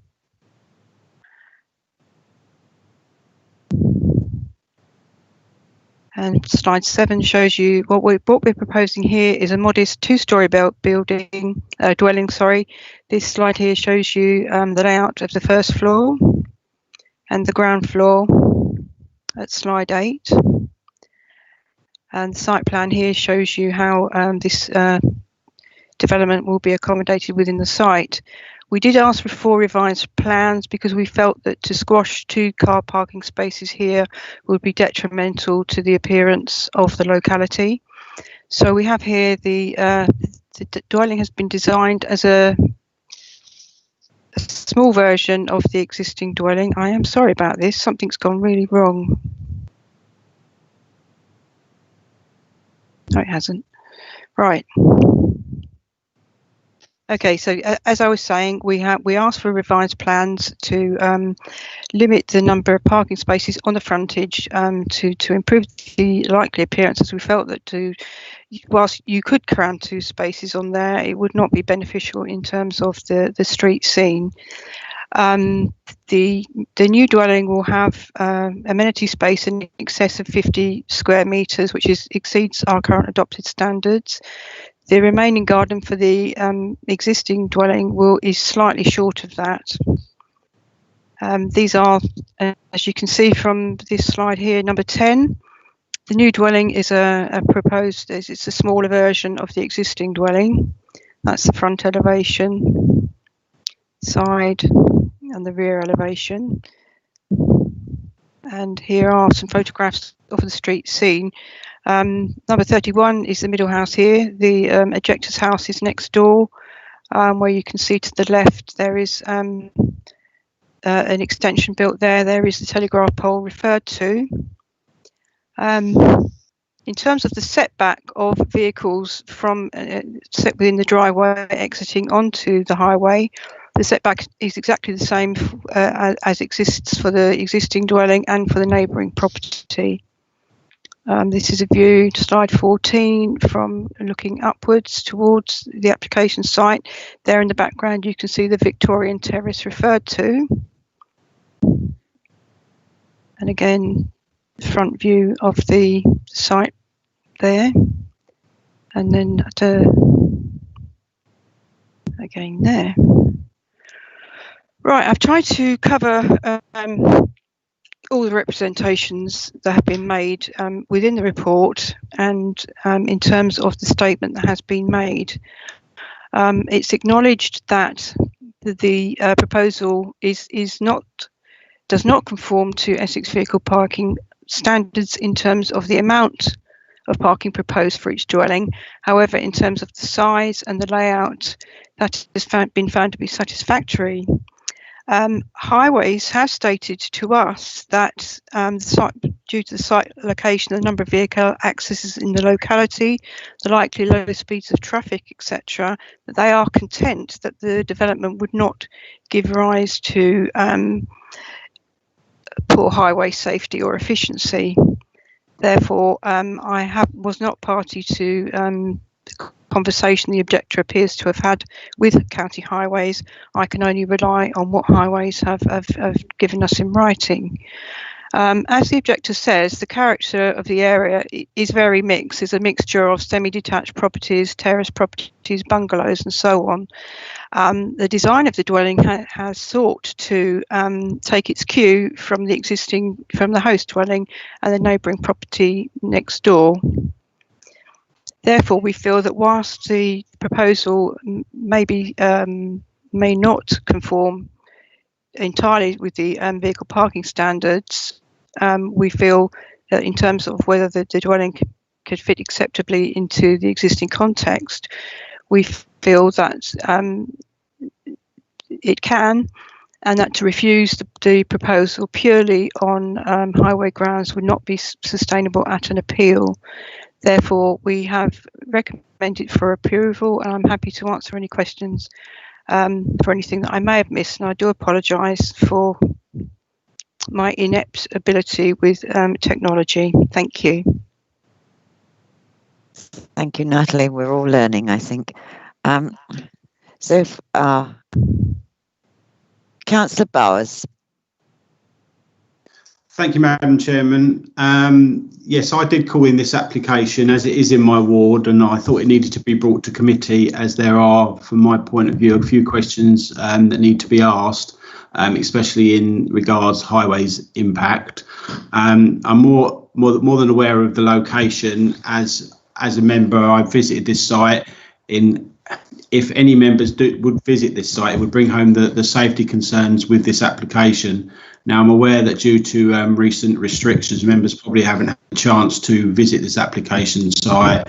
Though I must say that this is one of the cases where you do need to be on site to really appreciate the highway concerns. Google Earth doesn't really bring it home on this one, that's for sure. Now, Madam Chairman, we have had many an application before us at this committee where we've disagreed with ECC Highways and what they've had to say, as well as decisions that have been made. I think with this application, it is as much about what they haven't said as much as what they have said. It is pretty clear that they haven't visited the site. As if they had, I'm sure they wouldn't have come around to a narrative such as the likely low speed of vehicles when saying that the Highway Authority is content that the proposal is not detrimental to highway safety and efficiency. To say the likely low speed of vehicles shows a complete lack of knowledge of this location with the hill and the bend, and shows that the application hasn't been considered with safety in mind at all, from my opinion. If you stand on the path at the entrance to the application site, you can really appreciate the speed and the visibility issues. And when Mr. Davis mentions in his latest representation that any vehicle exiting the proposed driveway would have its front or rear wheels on the carriageway before being able to effect an exit, that really needs to be considered. For members, I would ask that you think about that for a moment before making a decision on this application tonight. Imagine actually being effectively on the road before making a judgment call when you're coming actually out of the property. Then think of the questions of visibility and the not knowing exactly what is coming around the bend and at what speed, for example. This really is a safety issue that you would expect to see the local highways authority to take very seriously indeed. As well as the highway safety issue, I also have concerns regarding parking standards, which I'm aware has been an ongoing issue with this application to which Natalie referred to. Therefore, I do have a number of questions for the officer on this application. Visibility displays, what is the requirement for an application such as this? Parking standards, can you please explain the actual requirement and how that has been accepted in this application? Now, I bear in mind, I think Natalie did allude to not having as much information about that as like what highways have given, but if we can just have some more understanding around that, that'd be really appreciative. And also, can you please answer the point that about this dwelling being completely different to anything currently in the street scene, which has been mentioned before about this may being higher than any other properties in this location? Thank you.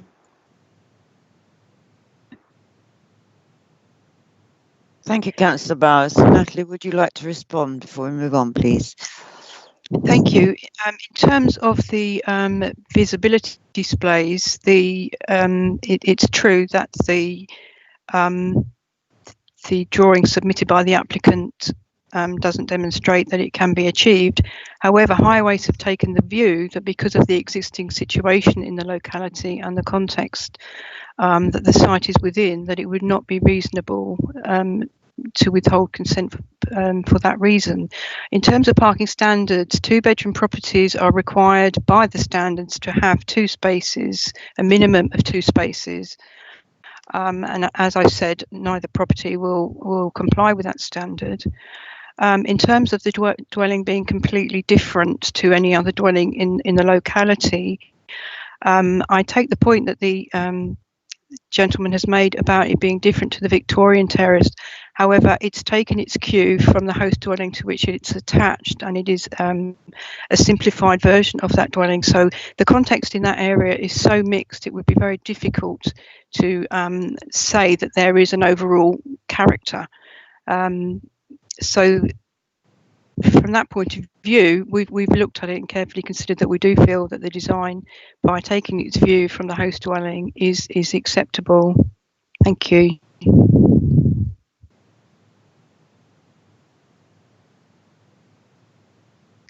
Councillor Unsworth.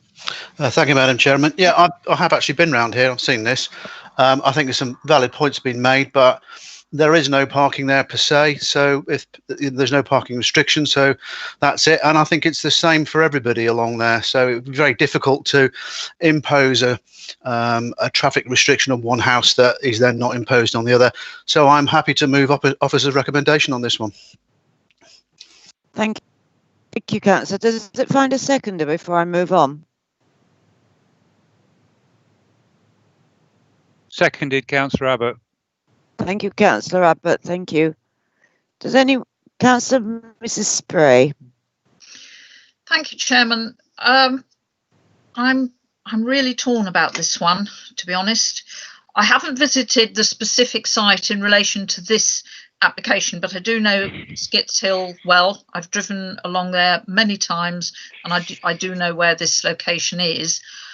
I'm not wildly enthusiastic about this application in terms of what they want to do, but we have to make decisions based on planning grounds. So the fact that I'm not that enthusiastic about it is not actually a planning reason for granting or refusing. I am struggling with the highways and the parking situation. We've got no objections from highways, but the visibility displays can't be achieved, but they're not objecting to that, which I find really odd, because in, I don't know, 9 times out of 10 other occasions when we've had applications before us and visibility displays can't be achieved, highways more than likely would object. And the parking layout isn't great. It doesn't achieve the parking standards. I do take the point that it's because of its location, it's, you know, it's close to the town and so on. I just think it's unsatisfactory. I'm really just very torn about it. So I'm going to mull it over for a minute. Thank you, Chairman. Thank you, Councillor Mrs. Spray. Does anyone else wish to add anything new or further before I put this to the vote? Councillor Mrs. Parker. Thank you, Madam Chairman. I am slightly troubled by the issue of the lack of parking and the highways, the safety. What I wanted to wonder whether the officer knew whether the highways had actually visited the site or not. Thank you. I'll ask the officer. I'm sure she. I don't believe they have, because obviously because of the COVID-19 restrictions, it's difficult for them to do so, but they do know their roads fairly well. I would point out that the parking space provided for each dwelling, the single parking space, does comply with standards in terms of the size. It's just that it has one less than it should have in terms of the parking standards requirements. Thank you. Thank you, Natalie. Councillor Wrench. Thank you, Madam Chairman. I agree with Councillor Bowers and his assessment of the site. My grandparents lived very close to that site, and so I've travelled through that, through Skits Hill for a number of years, and the traffic, and particularly the speed of traffic along there, is in far excess of what has been described in the report. I also just disagree with the recent comment from Natalie around the COVID-19 restrictions, as those restrictions have been lifted recently, that if you cannot work from home, and I would struggle to see how a highways officer would be able to work from home to be able to assess a site such as this. So I would have expected them to have, due to the visibility, come out and at least made an assessment on site. So my question would be, I don't think deferral is the right thing, but is there a possibility of deferring this with the expectation of highways to assess the site? Thank you. Thank you, Councillor. Chris Paget would like to respond, please. Chris. Thank you, Madam Chairman. Just coming back on that specific point, obviously note members' concerns in relation to the highway safety point. Obviously, I've just checked on the application file and read the response that we have received from the highways officer. Now, as Natalie set out and has set out in the report, there is no objections being raised by the highway authority. We don't know one way or another because the response doesn't confirm whether or not a visit was undertaken or not. However, we have to obviously have regard to the view. If there was a concern and it was a desktop-based assessment that was being undertaken, then if there was a need for a site visit to be undertaken, my view would be that would have been undertaken by the relevant highways officer. However, if members feel very strongly about this and there is a strong concern and want clarification on this particular point, have regard to the issue, and members were minded to defer the application, we can go back and request that clarification from the highway authority. But my advice would be that clarification, given that they have formally confirmed that advice in writing to us, I do not expect that advice to change from the highway authority, but if members felt strongly, we could obviously go back and check that specific point. So I will leave that for members to debate and decide on. Thank you, Chris. Councillor Bowers, you wish to come back? I'd just like to say I would very much support that, but obviously mindful that there is a motion on the table that needs to be voted on first anyway. Thank you. Well, it has been moved and seconded. It was moved by Councillor Unsworth and seconded by Councillor Abbott that we grant this application. I'm going to put that to the vote first to see where we get to with that. So, Councillor Abbott. For. Councillor Bowers. Against. Councillor Cunningham. Against. Councillor Horner. For. Councillor Johnson. For. Councillor Mann. For. Councillor Monday. For. Councillor Mrs. Parker. For. Councillor Ritchie. For. Councillor Mrs. Spray. Somewhat reluctantly for. Councillor Unsworth. For. Councillor Redge. Against. Thank you, Councillor. Members, that application has been granted. Thank you very much indeed for your voting. Thank you. That now brings us on to the application 20/00103/4 Cone Commercials, 136 Colchester Road, White Cone.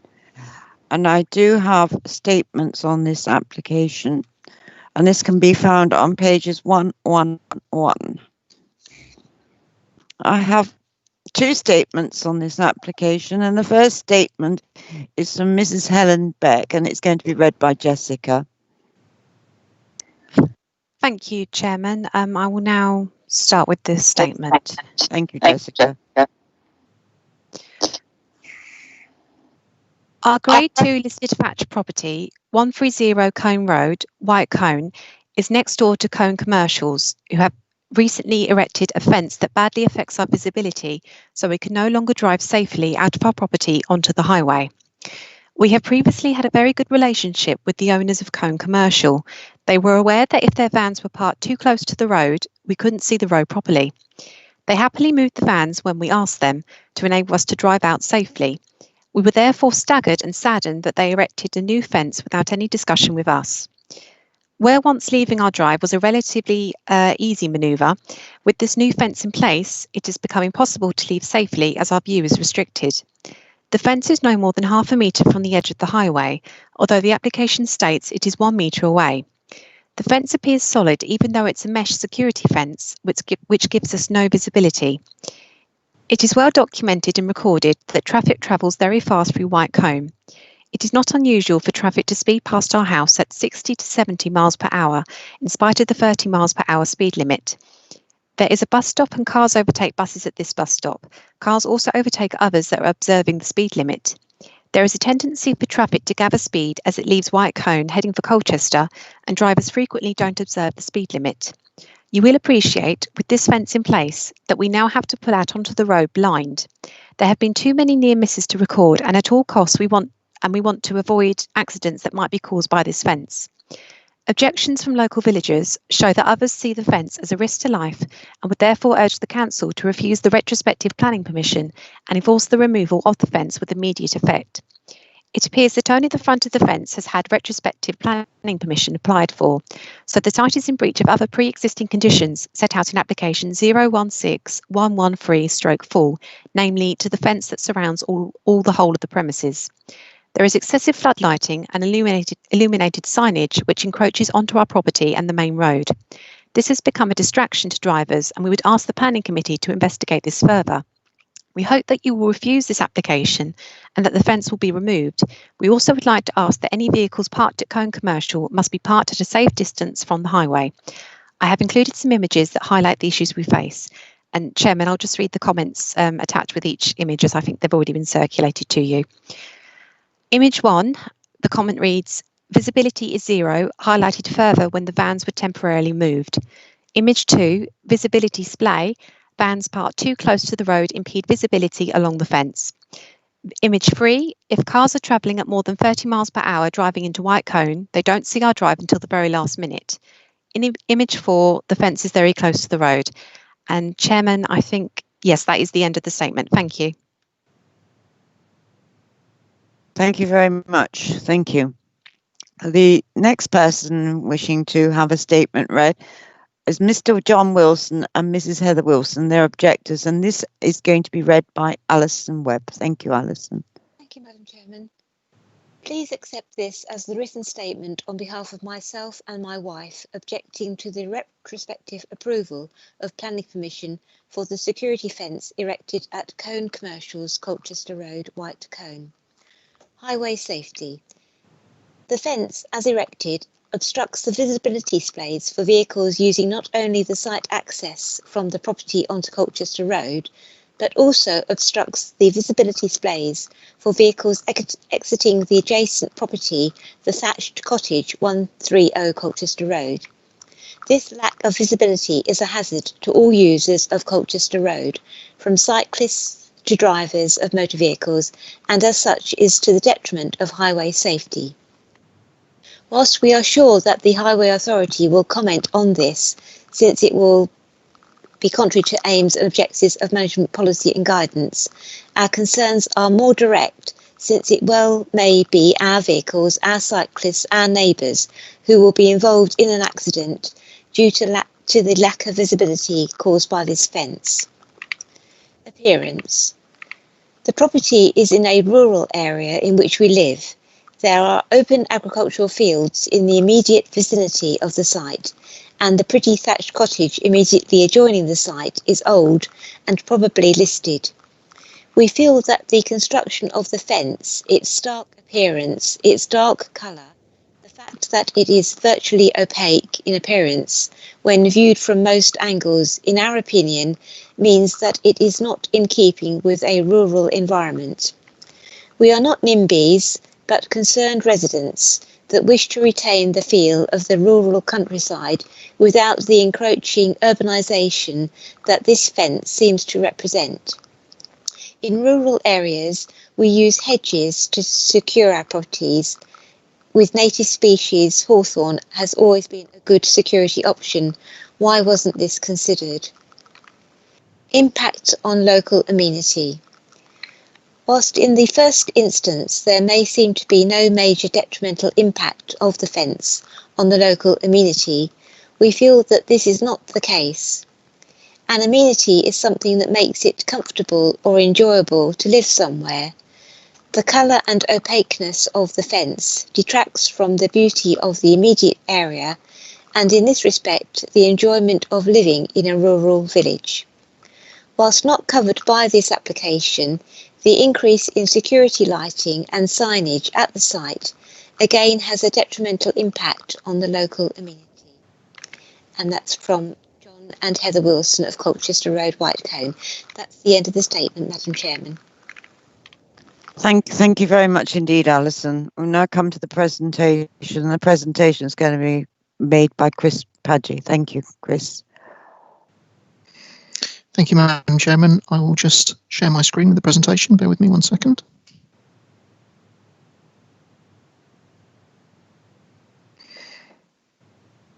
Okay, there we go. So as addressed during those two written statements, this is an application for the retention of a security fence and gate to the site frontage of Cullen Commercials along Colchester Road in Whitecombe. I've got a couple of plans just to show the context. So members, I'm sure, will be well aware of the site. So as you approach Ellescombe from the Wakescombe direction, the site is on the left-hand side, and you then drive up the hill as you go through Whitecombe.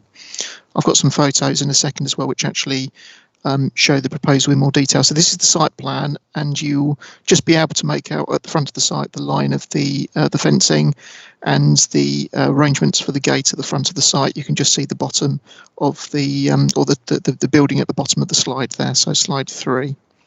So moving on to slide 4.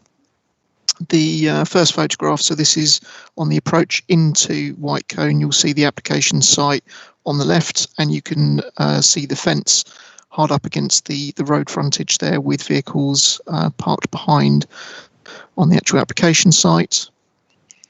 Again, some further photos of the site frontage, and you can see the proximity of the fencing there to the actual carriageway. A view further along, but looking back.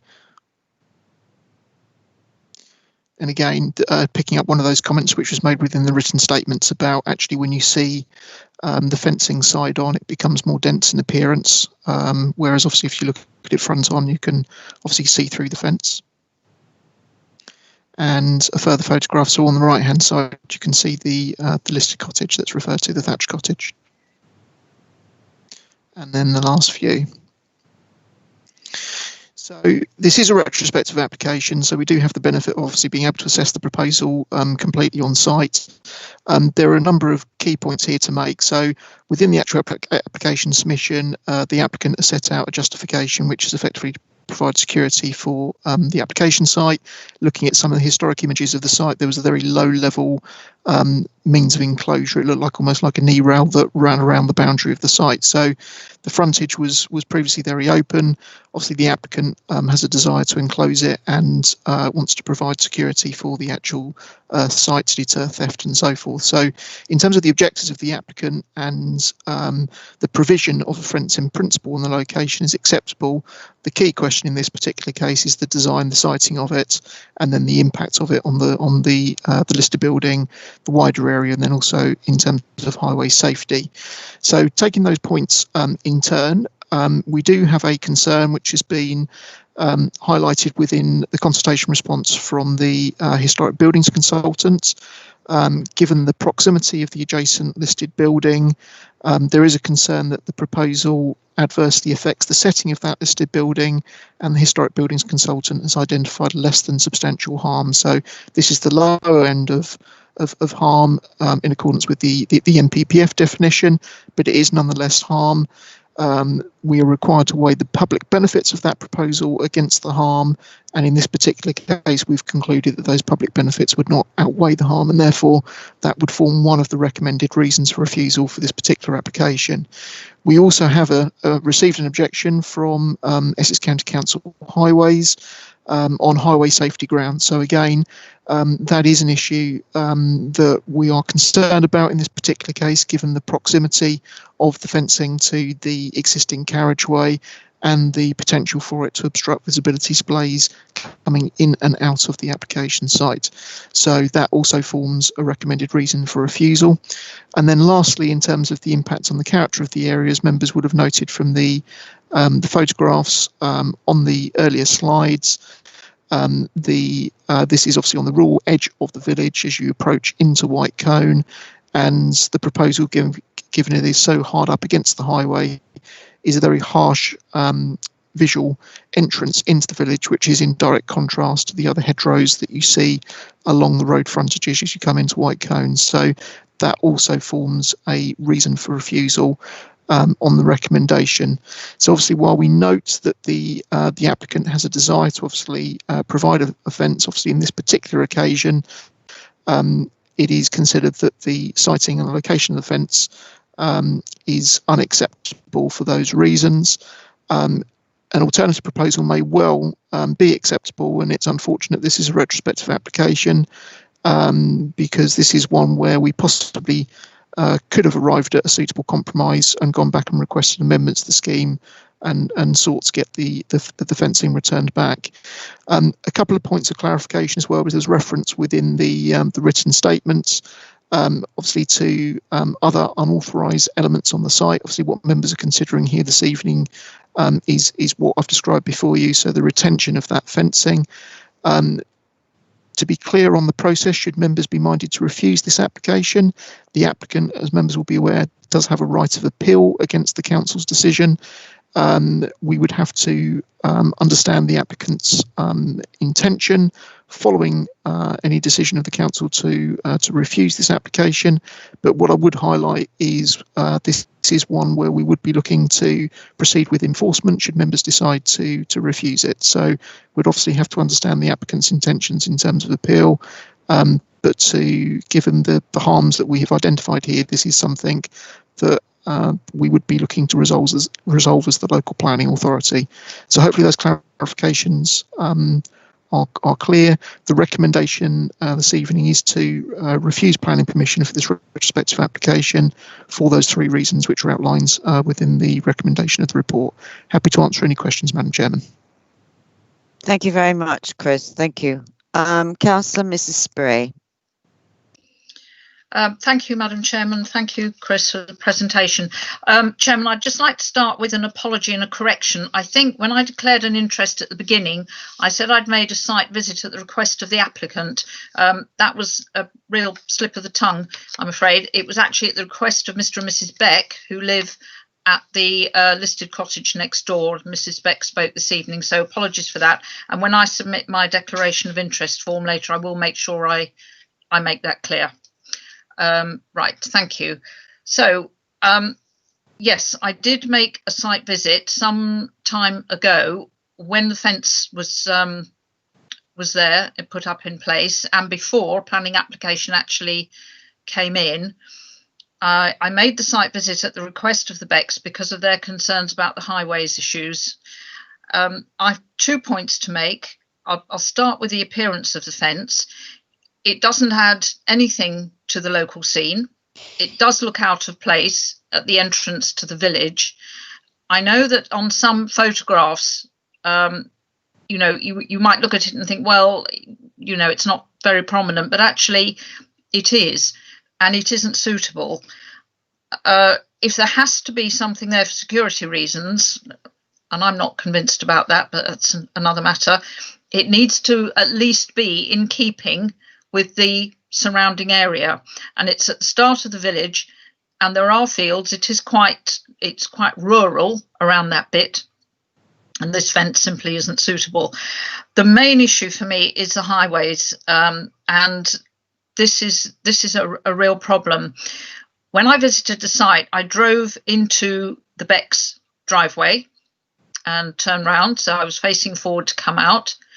The only way that I found I could safely exit was with Mr. Beck standing at the top of the driveway and waving me out when he could see that it was safe to do so. You cannot see traffic, whether it's a car, a van, a motorbike, coming from the right when you want to pull out of that property. It is completely obscured. You have to edge forward and edge forward. And if you've got somebody standing there to wave you out, that's fine. But if you haven't, you do pretty much have to take a chance. There is a bus stop close by. It's a busy road. At least one of the speakers this evening pointed out the traffic does travel very fast along that stretch of road, not always abiding by the speed limit, I'm afraid to say. And really, it is, in my view, extremely dangerous. So I welcome the objection from highways. You know, we don't always get them. But in this case, we have a very solid objection from them, and also objection from the historic buildings consultant with her view on the impact of that fence on the location. There are, as was mentioned, I think 1 or 2 other issues around that site. That's not, as Chris has said, for this committee to make comment or decide on this evening. If those matters are reported or have been reported to enforcement, then I'm sure they will be looked at. We are just concerned with the fence this evening, and I strongly support the officer's recommendation for refusal, particularly based on the objections we've had from highways and the historic buildings consultant. So I'm happy to move officer's recommendation. Thank you, Chairman. Thank you, Councillor Spray. Does it find a seconder before I move on? Please. Yes. Councillor Parker, I'll second. Thank you, Councillor Parker. I agree entirely with you, Councillor Spray. I go along that road nearly every week, and it's because they're so close to the road, the cars and the fence. It's so dominant. But I've now got Councillor Abbott would like to speak, and then I'll come to you, Councillor Mrs. Parker. Yes, thank you, Madam Chairman. Yes, I totally agree with what's been said, and I think what's really telling is those photographs taken from the sort of side view from the neighbouring property, and it just, you know, what is an open fence looking at it from 90 degrees becomes a very dense, opaque mass right on the edge of the road. So I think in this instance, the highways issue is far more clearly defined, and that it's clearly something we should support officers on in refusing this. On the other enforcement issues, I know what's been said, but as officers know, I do have some concerns around enforcement, and I do hope if these are legitimate areas for enforcement, regards to unauthorised adverts, unauthorised security lights, which can affect people's sleep and their amenity, I do hope that's followed up on and dealt with. Thank you, Madam Chairman. Thank you, Councillor Abbott. Councillor Mrs. Parker. Thank you, Madam Chairman. Yes, I too very much agree with what Councillor Mrs. Spray had said, and I've read a lot of the representations that were on the website and obviously listened today. Yes, clearly there is a serious highway safety issue, which has been acknowledged by the highways, Essex Highways as well. I would just like to say that I do accept that there is a security issue there, and I did read the applicant's planning statement, and they apparently have already suffered £100,000 worth of thefts from their site. So it's just a pity, as Chris Padgett said, that they didn't consult the planning department first, when I'm sure it would have been possible to come up with some solution that would have provided some security, but also protected the setting of the cottage next door and provided highway safety as well. Thank you, Madam Chairman. Thank you. Thank you, Mrs. Parker, Councillor Mrs. Parker. Well, it has been moved and seconded that we refuse this application. It's been moved by Councillor Mrs. Spray, seconded by Councillor Abbott. I will put that now to the vote. Sorry, Madam.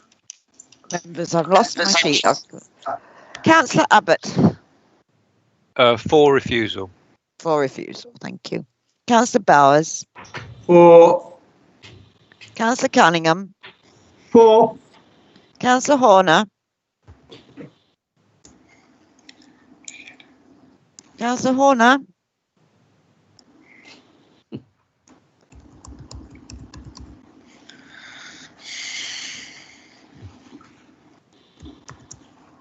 Councillor Horner, are you for or against refusal?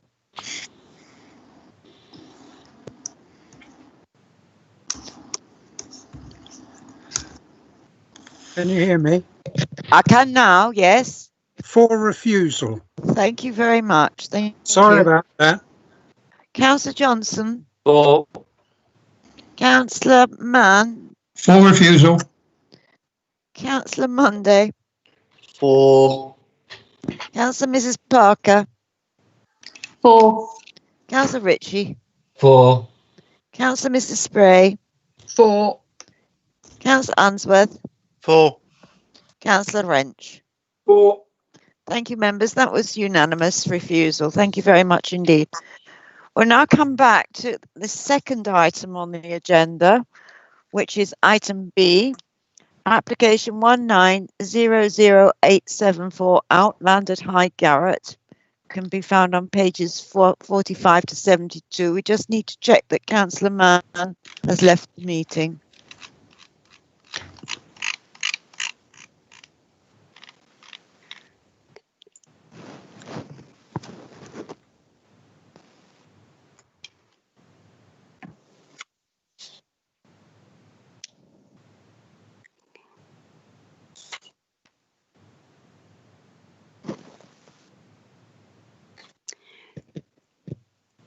Chairman, it does look like Councillor Mann is leaving the meeting. We're just getting just a bit of a delayed message on the MS team. So if you could just bear with us one moment just to make sure that Councillor Mann has left the meeting. Thank you.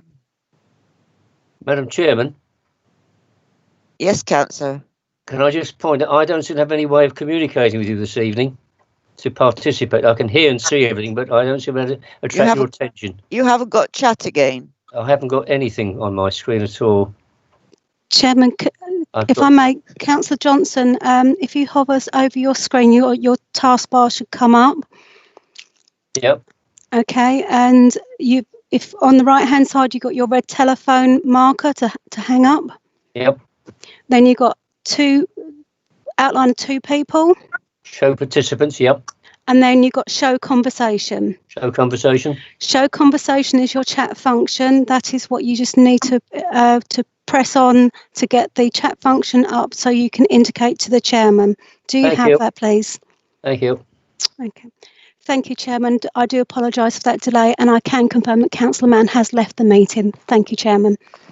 Thank you very much, Emma. Well, I have two submissions to be spoken on this one. I've got the Bocking and High Garrett Residents Action Group, and this is going to be read by Jessica. I just need to remind people that their submissions should be 3 minutes. I've been timing some this evening and they're far more than 3, and I'm going to start getting strict and cutting them off. I mean, I know it's difficult when other people are reading them for you, but our staff have been reading very quickly. One this evening was nearly 6 minutes, and this is just not good enough. The rules are 3 minutes. If the people were in this room, it would be 3 minutes. So I am going to start getting stricter. Sorry about that, Jessica. If you could read the Bocking and High Garrett Residents Action Group statement, please. Yes, thank you, Chairman. Just bear with me 1 second. Okay. I'm writing this objection in my capacity as chairman of the, the Bocking and High Garrett Residents Action Group to be read out at the virtual planning meeting on Tuesday, 9th of June. I'm writing on behalf of over 300 local residents who object to the Gordon Homes proposal to build 33 houses on unallocated farmland, which, if allowed, would have a detrimental impact upon the character and amenity of the countryside and cause harm to the wider historic landscape environment of High Garrett. Residents have significant concerns regarding the proposed development and the negative impact it would have on the local area. There are strong grounds for rejecting this proposal.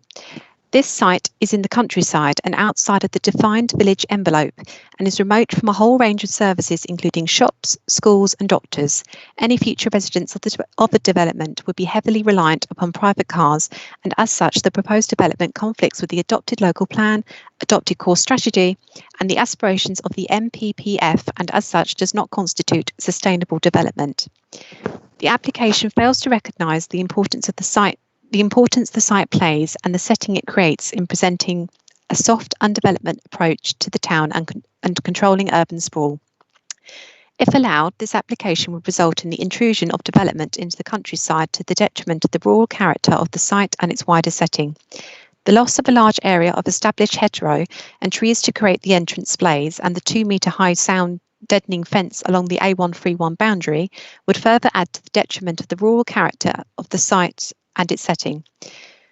Local residents are also very concerned that the development has no safe access for walking or cycling. Any resident from the development would have to cross the extremely busy A131 to access a footway going north or south, which could lead to serious injuries or death, like the 2014 fatality and serious injury which occurred just a few metres from the proposed new junction, and the many other accidents that occur on a regular basis on this extremely busy section of the A131.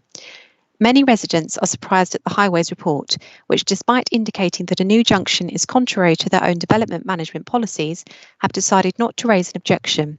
Please do not let anyone say here tonight that this area of road is safe and suitable for a further junction. The application fails to comply with numerous policies in the MPPF, the adopted core strategy and the adopted local plan, which, together with officers' recommendations, indicate that planning permission should be refused. Members are respectfully asked to consider these objections, to stand behind their adopted strategy, plan and policies, and support their local constituents by refusing this speculative application. Thank you. And Chairman, that is the end of the statement. Thank you very much indeed. Thank you, Jessica. The next statement is from Miss Anne Kisberg, and she's from 12 Growfield, High Garrett, and this statement is going to be read by Allison. Thank you, Allison. Thank you, Madam Chairman. This application has no more merit than the previous application for 40 dwellings on the same site in 2018, which was quite rightly recommended for refusal by the Planning Department and unanimously refused by the Planning Committee. The site is not allocated for development in the local plan. The location of this site falls outside of the defined village envelope and is within the countryside, so countryside protection policies should apply. This development fails to appreciate the intrinsic value of the site and would create urban sprawl, which would have a detrimental impact upon the character of the surrounding area. The loss of a large area of valuable hedgerow and trees for the proposed swept access to the site would add to the detriment of the rural character of the area, and the proposed 2-metre high barrier bordering the development along the A131 would be nothing short of an eyesore. Like many residents, I am very concerned about a new access onto this extremely dangerous section of the A131. The additional vehicles that would inevitably be using the access would make an already very busy road almost impossible for pedestrians to cross safely.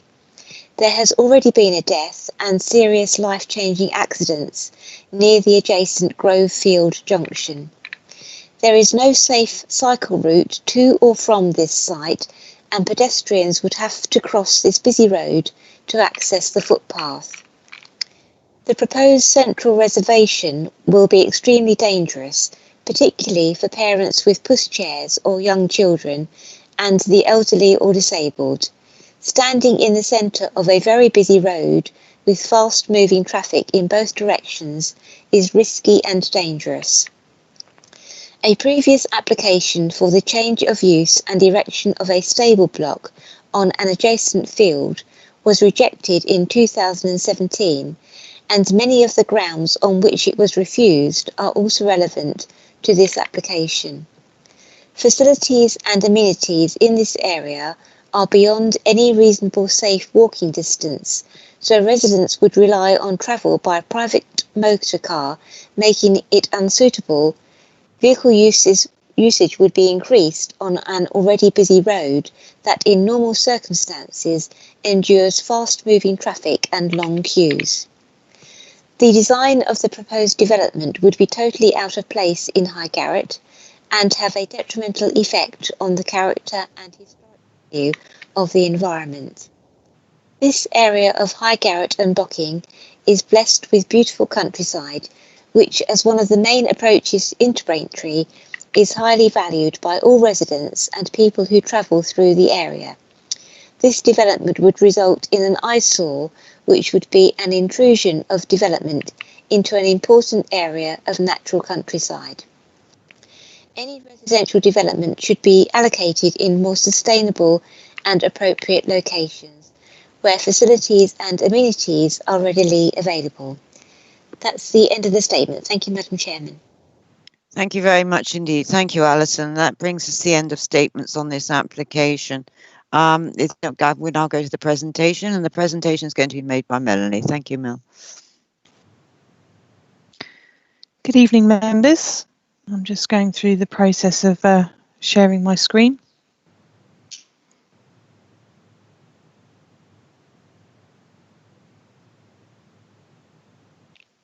Hopefully that's all appeared now.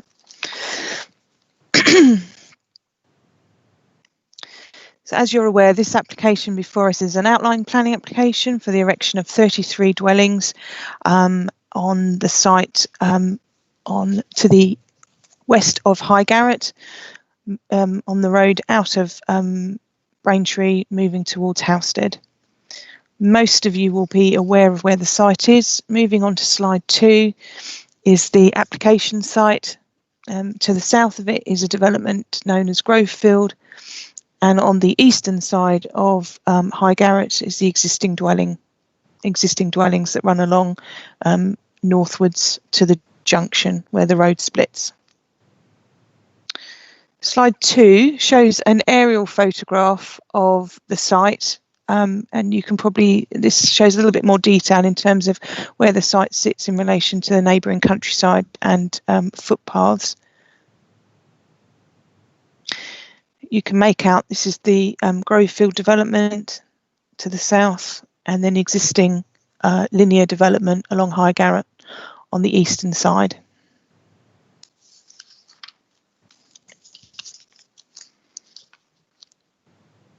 Moving on to slide 4, this is an outline application, but layout has been submitted and is considered at this stage. So this plan here shows the layout of the 33 dwellings served by single access from Highgarrett. So the road would turn in and then split left and right, and serve the dwellings in a circular pattern going in both directions.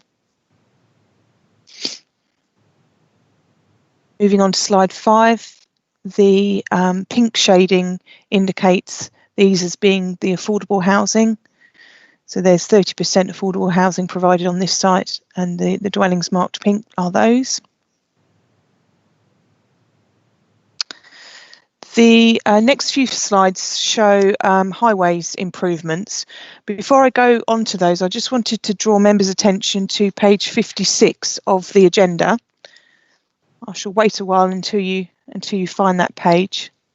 This is the section that deals with accessibility to facilities and services. And there's a couple of paragraphs on this page that refers to access across from the site onto the other side of the road to be able to access bus services that run southwards from the application site. In these paragraphs, reference is made to the difficulty for residents to cross the A131 to access bus services that travel south. However, a number of highway works were included within the current submission, including the provision of a pedestrian refuge and the realignment of the carriageway. ECC Highways were satisfied with these works and have requested a condition being imposed requiring these works to be carried out should permission be granted. This is an omission from the committee report that doesn't make reference to these works. Despite the inclusion of the pedestrian refuge, which would in theory allow new residents to cross the A131, officers consider that many residents would still be reliant on private vehicles to make day-to-day journeys, as many residents may still consider the speed and frequency of vehicles a barrier to crossing the road, even with the safe inclusion of a refuge. Therefore, officers' views of the acceptability of the site remains unchanged, as set out within the officer report. Moving on to the next 3 slides, these do show in detail the proposed highway works. So this shows the site in most of the site in detail. The point here where my cursor is where the pedestrian refuge will be. And then you can see the pink hash lines either side, which is where the carriageway realignment would be. More detailed slide is on slide 7, which shows the tactile paving that would be put in, and then the carriageway realignment either side. And slide 8 shows the new junction that is proposed and the carriageway realignment to either side of that. The next few slides will show photographs of the site. I'm sure many members are aware of the site and like me, travel along this road. Well, I used to travel along it quite a lot, not so much nowadays. So this is a view across the site to the southwest. This is looking north towards the junction where the road splits, and the red star marks the approximate location of the access point. Slide 11 again is looking to the southwest from Highgarrett towards Braintree and Bocking, and the red star shows the approximate location of the pedestrian refuge. Slide 12 is another view looking west from Highgarrett across the site.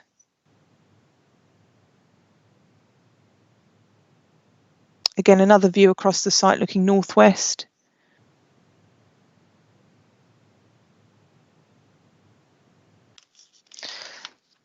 This photograph shows a private access track which runs along the southern boundary of the site.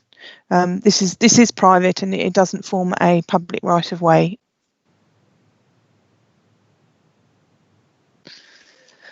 So to summarise, members, this is an outline application for the erection of 33 dwellings outside the town boundary of Braintree. There's no proposal for this to be allocated within the emerging local plan. We consider that there are limited social and economic benefits. It's considered the site is disconnected from Braintree and Bocking and would result in urban sprawl along Highgarrett, harmful to the character of the countryside in this location. At present, there is also a lack of a Section 106, therefore, cumulatively, impacts of the development significantly and demonstrably outweigh the benefits, and the planning balance falls in favour of refusing planning permission, and therefore the recommendation for you this evening is to refuse planning permission. Happy to answer any questions, members.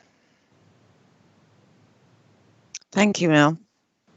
Councillor Mrs. Spray. Thank you, Madam Chairman. Well, I'm actually not going to talk for too long on this. It's wrong on a number of levels. The design and layout, which is well detailed in the officer's report, meaning that it has the appearance of being very urban in character. There are a number of other issues around the siting of a number of homes on the development and garden space or lack of it. The highways is definitely a serious issue. There's a complete lack of safe walking for pedestrians, and the pedestrian refuge, which is sort of being put forward by the applicant as being a solution, is really anything but. It still means that residents will have to cross the road if they want to access some bus services. It's a really busy road. I think all of us have driven up and down there many, many times. It's very busy. There have been accidents along there, even, fairly recently. It isn't safe, and a refuge in the middle of the road does nothing to help, in my view. And then finally, we have no sign of a Section 106 agreement at the moment, which we need to see. So all in all, I think officers have got this absolutely right. There are, any one of those three reasons, design and layout, highways issues, and lack of a Section 106 agreement. Any one of those would do well. We've got 3 good reasons for refusal, in my view. So I would like to move officer's recommendation for refusal. Thank you, Chairman. Thank you, Councillor Mrs. Spray. Does it find a seconder, please? Seconded, Tom Cunningham. Thank you, Councillor Cunningham. Councillor Abbott. Yes, thank you, Madam Chairman. Just very briefly, I agree with what's been said, agree with officers' conclusions. At the end of the day, this is an unallocated site in the countryside. And, you know, we should be refusing these applications, particularly when the grounds are as strong as this one. I've just got one question. In the reasons for refusal, it refers to the loss of the frontage hedge. Now, from the photographs, that hedge, whilst it's not continuous, has got some gaps in it. There are some quite substantial hedge plants in there. And I saw that a number of residents raised that as well. Can it be explained, please, therefore, why on page 51, it says BDC Landscape Services has no objection? Thank you, Madam Chairman. Thank you, Councillor Abbott.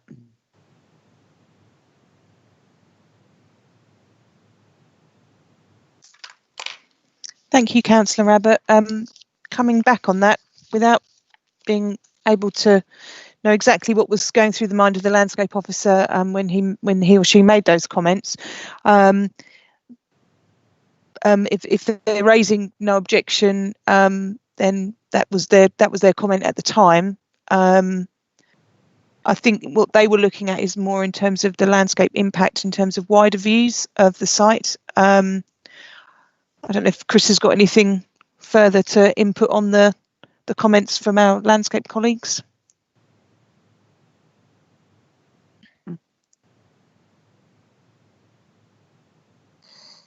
Thank you, Mel. I'm just picking up on that particular comment. So obviously the reasons for refusal make it clear in terms of the clear focus of the reason. There isn't a specific reason that's identified and hasn't been identified in relation to the loss or otherwise of that potential hedge at the front. I would certainly say in terms of the grounds and reasons for refusal are set out in the report, they are very strong at the moment. Obviously, although regrettable, sometimes hedges and other landscape features potentially do have to be removed and can be mitigated through replacement. I'm not sure this is a circumstance where we would say that actually the full complete loss couldn't be fully mitigated, and I'd be slightly concerned about muddying the water, if you may, in terms of the reason for refusal. I think the wider drafting that's included within the published committee report is strong and clearly focused on the key substantial issues. So my advice to members this evening, should they be minded to accept officer's recommendation to refuse this, would be to retain the drafting as set out within the published committee report. So hopefully that clarification helps. Could I come back on that, Madam Chairman? Yes, I will let you come back. So my point was the opposite, actually. Sorry, maybe I didn't make it clear. The loss of the hedgerow is in the reasons for refusal. It's already in there. My point is, why was that not mentioned in the officer report under landscape services? And it was also a point picked up by the local residents. Surely landscape services, if we're being consistent, should have said we're worried about the loss of that hedge. It is in the reasons for refusal, which I think is a good reason. I just don't understand why landscape services didn't pick up on it in the report.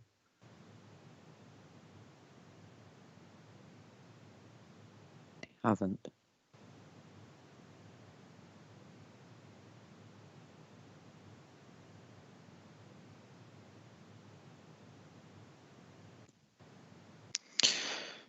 Thank you, Madam Chairman. Apologies, Councillor Abbott, for the yeah, that was an omission on my side.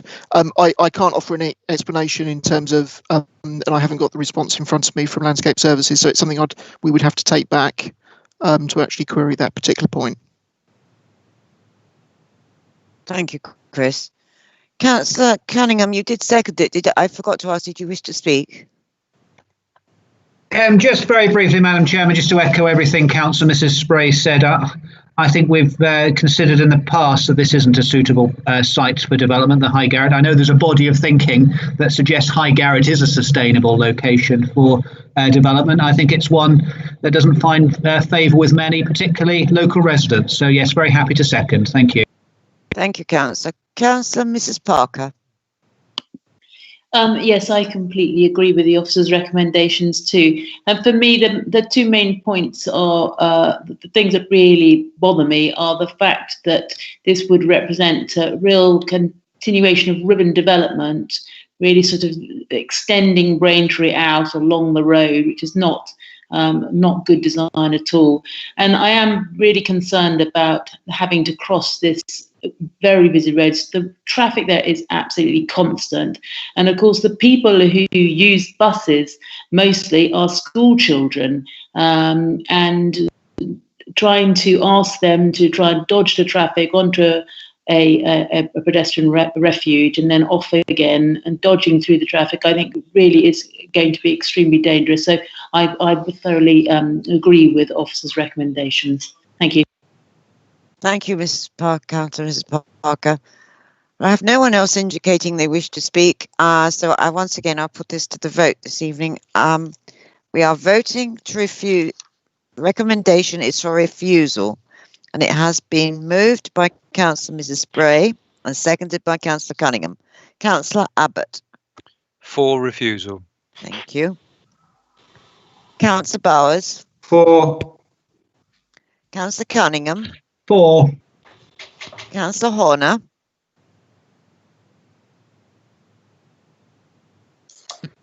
Councillor Horner. Yes. Are you for refusal or not? Yes, for refusal. Thank you. Councillor Johnson. For refusal. Thank you. Councillor Mann. Oh, he's not there, sorry. Councillor Monday. For refusal. Thank you. Councillor Mrs. Parker. For. Councillor Rishi. For. Councillor Mrs. Spray. For. Councillor Unsworth. For. Councillor Wrench. For. Thank you, members. That is unanimous that we have voted to refuse that application. Thank you. This now brings us on to an application in Part B. This can be found on page 111. Cone Commercials Limited, retention of all... No, sorry, got the wrong one. Sorry, we've done that one. Moving the agenda. This is a retention of an existing stable block and continued use of land for private equine use, Rainhall Farm, Shelford. Application 19-01387/full. And I do have 3 statements on this application. And the first statement is from Mrs. Karina Fletcher, who is an objector, and this statement will be read by Jessica Mann. Jessica, are you there? Yes, thank you, Chairman. Thank you, Jessica. Thank you. I'll start with the statement. Dear Sirs, having carefully read through BDC planning comments regarding the above application, we would like to add our further specific objections to the proposed plans. A small part of the northeastern edge of the site falls within flood zone 2. On the Government for Planning website, the area is flood zone 3. As correctly stated in the report, the land does slope towards Podsbrook from Shalford Road. The Pines is located at the bottom of this slope. Due to the loss of vegetation and the levelling and compacting of the ground, the site severely flooded over the winter months, resulting in the runoff flooding our property. There is a large drainage pipe that runs underground across the field, and this joins the ditch in Old Rectory Lane. All this water collects at the bottom of the lane and runs into a much smaller pipe that runs under our driveway. This drainage system is not sufficient for the volumes of water, and with this additional runoff on the fields, all the natural flood barriers have been removed, our property is now flooding. The motor on the electric gates was severely damaged and had to be replaced. Our fencing and the new post and rail fencing erected by the applicant sat in water all winter. Obviously, this will cause it to rot. For this application to be considered adequate, drainage needs to be implemented by be this by swell or French drains or some other flood prevention measures. The field was so severely flooded all winter that the horses were standing in a swamp and had to be removed in December for their own well-being. The applicants have spent the last few months levelling, seeding and watering the ground to try and get the land suitable for equestrian use again. Unfortunately, the same situation will arise again when the weather turns to rain. This area of land is not suitable for equestrian use for at least 6 months of the year.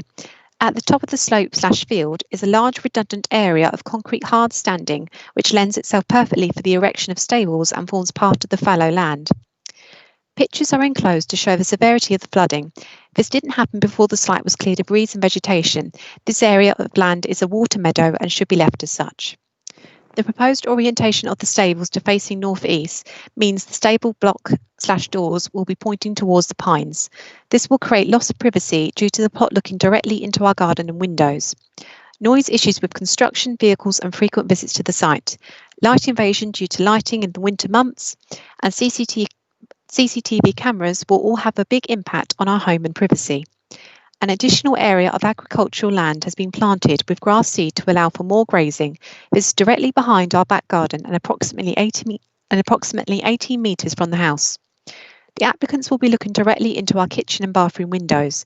The planning department have stated in their report that the development will not impact on the residents in Shalford Road, but failed to consider the impact on us. Having already endured over a year of continuous noise and disruption due to building/construction work, the owners are on site all weekend using generators, pumps, petrol strimmers, lawn mowers and quad bikes. The introduction of a water pump drones on for hours on end. Now, if the application is granted, we will have to endure an additional 3 months of continued building works to meet the planning department's recommendations. The applicants have stated in their support comments that we live on a farm, so what do we expect? We would like to emphasise that we don't live on a farm, we live in a beautiful old rectory adjacent to agricultural land. We have never on any occasion complained about the farmers tending to or growing their crops, and the machinery associated with same, nor would we. We also love horses and have had them ourselves in the past, but we considered their impact on neighbours and stabled them accordingly. This is not a personal vendetta against the applicants, but we really do feel that this has had a huge detrimental effect on our home and our quality of life. We would like to point out that the concrete base next to our perimeter fence has now been removed. For this we are grateful. We sincerely hope that you take our concerns on board and refuse planning permission. Thank you, Chairman. That is the end of the statement. Thank you, Jessica. Thank you very much. The next statement is from Mrs. Anne Hooks. She's the chairman of Rain Parish Council, and her statement is going to be read by Allison Webb. Thank you, Madam Chairman. Thank you. Dear Chairman and members, Rain Parish Council thanks you for letting us submit a statement with regard to the above planning application. The Parish Council have objected to this planning application and continues to do so. It is a pity that the application is retrospective and that the stables are already built and in operation, although it should have no bearing on the committee's decision to grant or not. We believe that this construction has unjustly intruded on the landscape and countryside of the area. Old Rectory Lane is a rural but reasonably busy road surrounded by fields, with its building being in sight of houses on Shalford Road and that of the Pines, which is immediately adjacent to the stables. There is a loss of privacy to the neighbouring property, and the proposal is detrimental to the landscape character of the area and that of the Grade 2 listed building, Rain Hall. We are concerned about the impact this proposed development would have on the protected trees in the area. As mentioned by a neighbour, some of these trees were being damaged by the horses and is something that cannot be allowed to continue. The Parish Council also raised concerns about the discharge of wastewater fouling the local watercourses from the site. Government-imposed lockdown restrictions have meant far more people are out enjoying our open spaces and countryside than they ever have done before. The Parish Council has received many photographs of the landscape and wildlife that residents are enjoying. Thus, we feel it more important than ever to protect our countryside from intrusive development. We thank the Planning Committee for listening to this statement and hope the detrimental impact on the landscape and neighbouring properties is sufficient for the application to be refused. That's the end of the statement. Thank you, Madam Chairman. Thank you very much, Alison. And the final statement on this application is from the agent, and that's Miss Natalie Winspear. And this is going to be read by Jessica. Is there, Jessica? Yes, thank you, Chairman. This statement by the applicant in support of the above proposal. In light of the officer's recommendation for approval of this application, we wish to make only a short statement in support of this development. We agree with the assessment of the scheme set out in the officer's committee report and the resulting recommendation for approval. In particular, we agree that an equine use on this modest scale is an appropriate form of development in this rural setting. We also accept all the recommended conditions and will comply fully with them. We note that there have been several objections to the scheme and wish to clarify one further point. Objectors have suggested that we removed a section of hedgerow along the site frontage. This is not the case. We removed a section of hedgerow along the site frontage, I beg your pardon. This is not the case. This section of hedgerow was already missing prior to the creation of the stables and paddock. However, we will be completing the development in accordance with the approved plans, which involves the removal of the leylandy hedge and its replacement with a hedge comprising native species. Thank you, Chairman. That is the end of the statement. Thank you, Jessica. Thank you.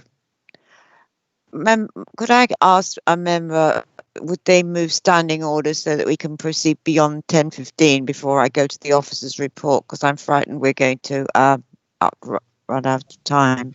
Yes, move, Chairman. Thank you, Councillor thank you, Councillor. Thank you. Does it find a seconder? I'll second. Thank Councillor you. Unsworth. And I'll take silence as being agreeing that you are in agreement that we extend standing orders. Thank you very much, members. Now I'll go to the presentation, which is going to be made by Chris. Sorry about that, Chris, but if we didn't do it at that stage, I'd have broken up your presentation. Thank you, Madam Chairman. I'll share the screen again for the presentation. Just bear with me.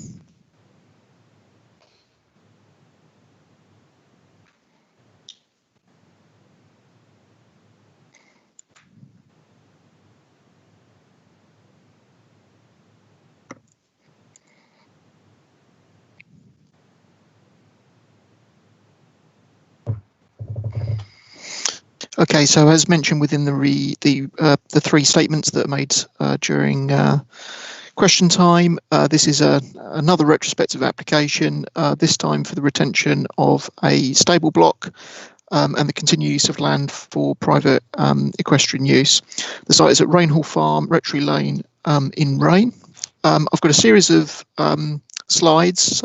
There's some photographs in a second, which actually, because the application is retrospective, will actually show quite well the actual detailed proposal. So slide 2, we have the location plan, and you can see the site, the application site edged in red.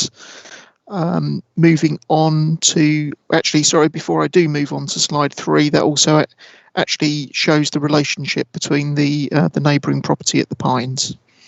So sorry, moving on to slide 3, just an aerial shot, and you'll see the notation on that aerial shot that shows the wider site. And again, you can see the residential property, the Pines, in that sort of enclosed space with the various trees, hedging, landscaping, just to the north of that black arrow. So moving over to slide 4, the block plan shows the location of the stables and the entrance to the site. Couple of plans, again, the photographs will show this probably a little bit more clearly, but you can see the arrangement of the actual stable building. Couple of elevations, so the front and the rear. It's obviously traditional in what you'd expect in terms of appearance, and the side elevations, and then the actual pictures itself. So this is within the site, looking at the actual stable building. A couple just to show the actual context. So looking towards the site from the top of Old Rectory Lane. Again, just another aerial shot just to show, and you can see the application site, which is sort of an L-shaped site, if you like. Moving over to slide 11, again, just some photographs.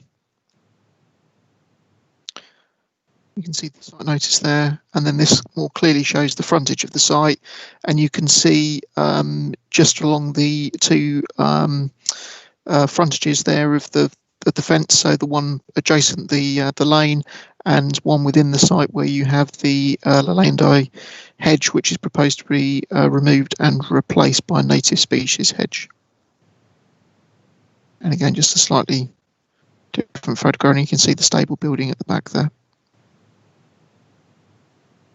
And just moving slightly on again. And then on the right hand side, you can see the paddock area, which again forms part of the application site in terms of the material change of use of the land. And a further photograph. So again, you can just make out in between the trees there, the property, the neighbouring property. And a further look down the paddock area, so you can see the enclosure of that area with the new fence that's been put up. So in terms of summary, the proposal is a retrospective application for the retention of the stable building and the associated works and the change of use of the site. Officers consider that in terms of the principle of development here, notwithstanding that it's a retrospective application, the parish council is absolutely right in the statement they make. We have to still consider the application on its merits. The principle here of an equestrian use, given the location of the site, is considered acceptable in principle, meeting the various tests laid out within the adopted policy. It's a modestly sized stable, and it's not considered that the use itself would be inappropriate for this particular site.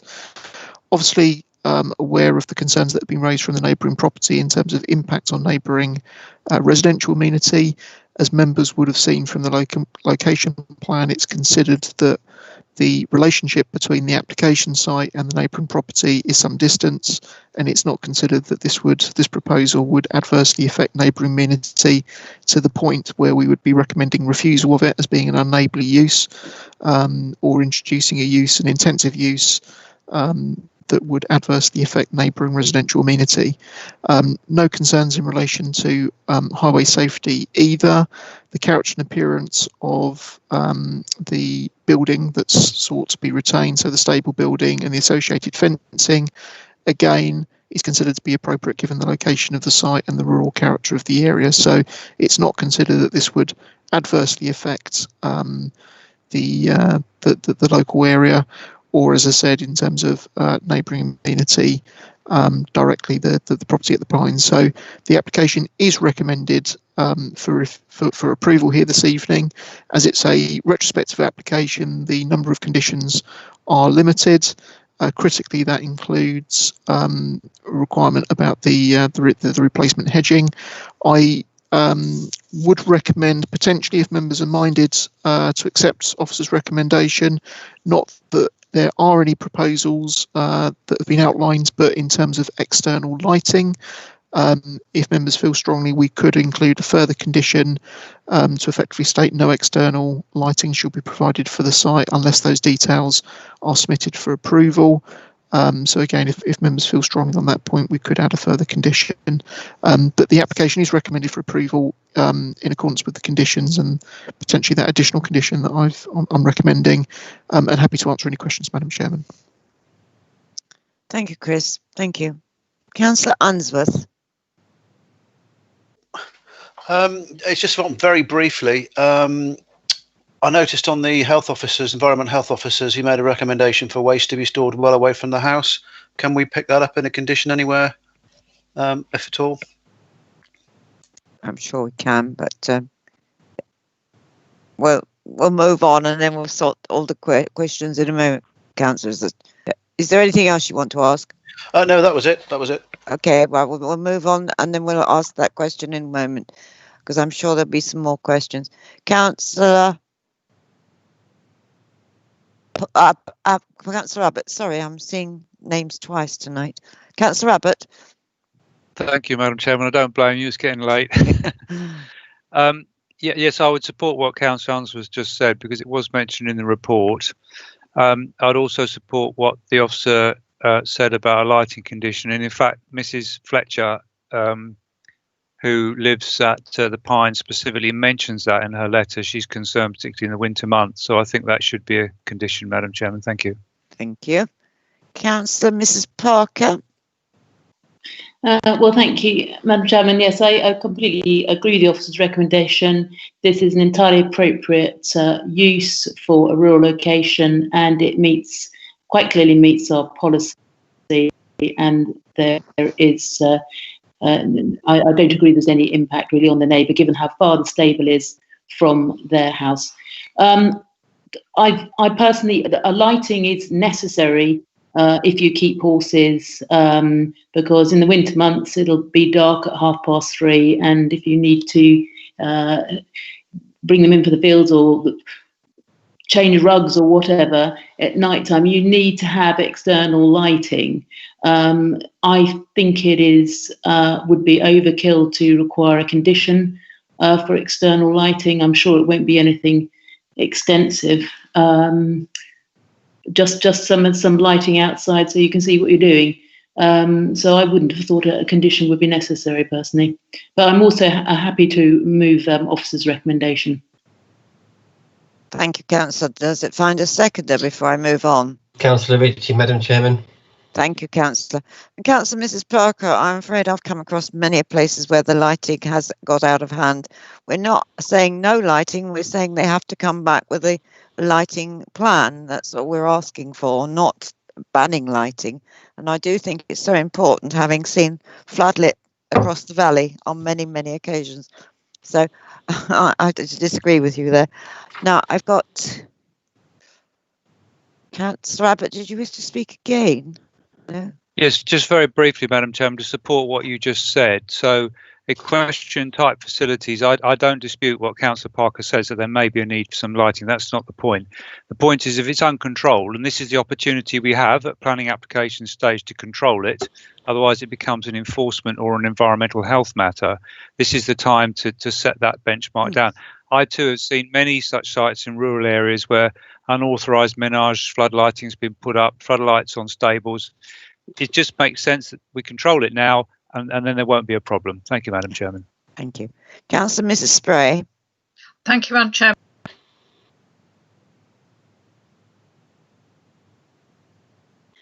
Councillor Mrs. Spray, you've turned your microphone off. Could you start your statement again, please? Oh, sorry, I double clicked. My apologies. Quick question. I think that the problem of wastewater was mentioned by one of the speakers, and sorry if I missed any response to that. Can Chris or somebody just comment on that? It was causing a problem. Thank you. Thank you. Thank you, Councillor Mrs. Spray. Chris, we have two queries. The first one was from Councillor Answorth, and now for Mrs. Spray. I'll get you to answer both now, please. Thank you, Madam Chairman. Just dealing with those points in turn. So Councillor Answorth's point about the manure and the storage of it.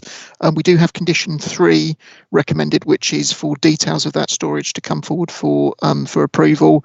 And obviously, I think the intention, as I understand it, is that would be stored on the other side of the site. But we would have control through that condition as recommended over that point. In terms of the wastewater, I'm not aware that any concerns have been actually formally raised as part of the process, or Environmental Health have raised a specific concern. But obviously, that condition 3 would deal with the newer points of that issue. Madam Chairman, if I may, there was one omission that I meant to cover off as part of the presentation.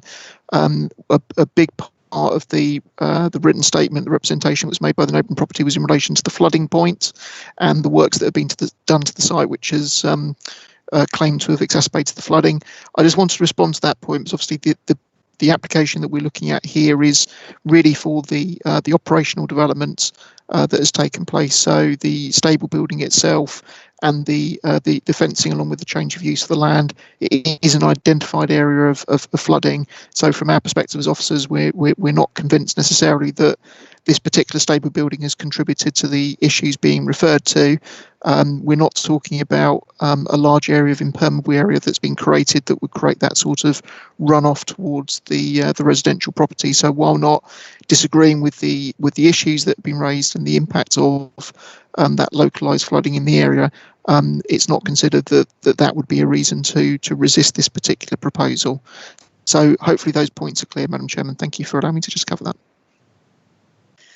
All right, Councillor Mrs. Parker, you did move it, but are you willing to move it with a condition that they have to get a lighting a plan put in? I am, Madam Chairman. You are. Right, thank you. Well, it has been moved and seconded that we grant this application. It's been moved by Councillor Mrs Parker, seconded by Councillor Ritchie, and it does include the no external lighting without applying for planning permission. All those in favour of it, I will now come to my voting sheet again. Councillor Abbott. 4. Councillor Bowers. 4. Councillor Cunningham. 4. Councillor Horner. 4. Councillor Johnson. 4. Councillor Mann. Oh no, Councillor Mann's not here. Councillor Monday. 4. Councillor Mrs Parker. 4. Councillor Ritchie. 4. Councillor Mrs Spray. 4. Councillor Answorth. 4. Councillor Wrench. 4. Thank you, members. That also is unanimous. Thank you. That now brings us to the final application this evening. And Point of order, Madam Chairman. Sorry. Oh, you've got to leave. Sorry. I'm going to take my. I think am I all right to take my leave now? Is that okay? I think yes, sir. I don't think you need to come back this evening now. No. Okay. No. There's no announcements or anything to report before I take my leave, is there? No. Other than the fact that I'm going to be a bit stricter on the 3-minute statements. I see. Right. Okay. I think if the people came to the chamber, they would be cut off after 3 minutes, and I think the statements have got to be dealt with in the same way, because it's extending the meetings. But other than that, nothing else to say. Okay, thank you. Good night, all. Bye-bye. Good night. Thank you, Councillor Cunningham. We now will remove you from the meeting. Thank you, Chairman. Councillor Cunningham is now out of the meeting, so you may proceed with the next item of business. Thank you. Thank you very much, Emma. This brings us to the last item. We do not have any statements on this item, so I'll go straight to Lisa to make the presentation. And this is application 19-02308/LBC. And this application is coming to us because it's a Braintree District Council application. And that's in our rules state that has to happen. So thank you, Lisa. Thank you, Madam Chairman. I share the screen with you.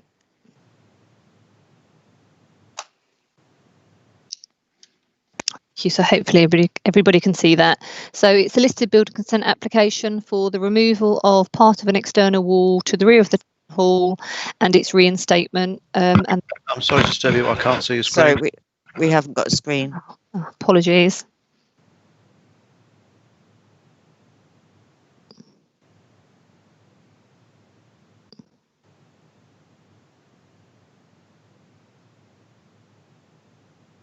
Are we there? Thank you. Apologies again. Yes, so it's a listed building consent application for the description, as I've just outlined, at the existing car park sites between Manor Street and Victoria Street at the rear of the Town Hall in Braintree. Slide 2 here is the location plan. You can see the wall subject to the demolition. The current wall serves as the existing boundary between the Town Hall car park and the public car park.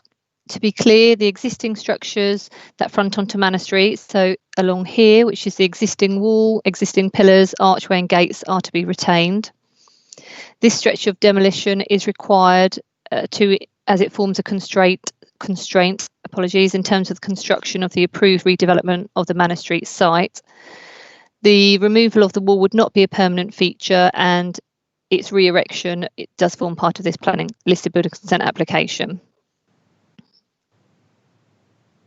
So slide 3 here shows the stretch of the wall to be removed. You can see that the wall varies in height. Its height does vary between 1 metres and 1.3 metres, and it's 23 metres in length. Slide 4 shows the proposed town hall layout. You can see that the proposed new wall will be along here where my cursor is. It's on the same siting as the wall to be removed. And again, slide 5 here just shows that in a bit more detail. So you can see that it very much forms the same staggered height as the existing wall that's to be removed.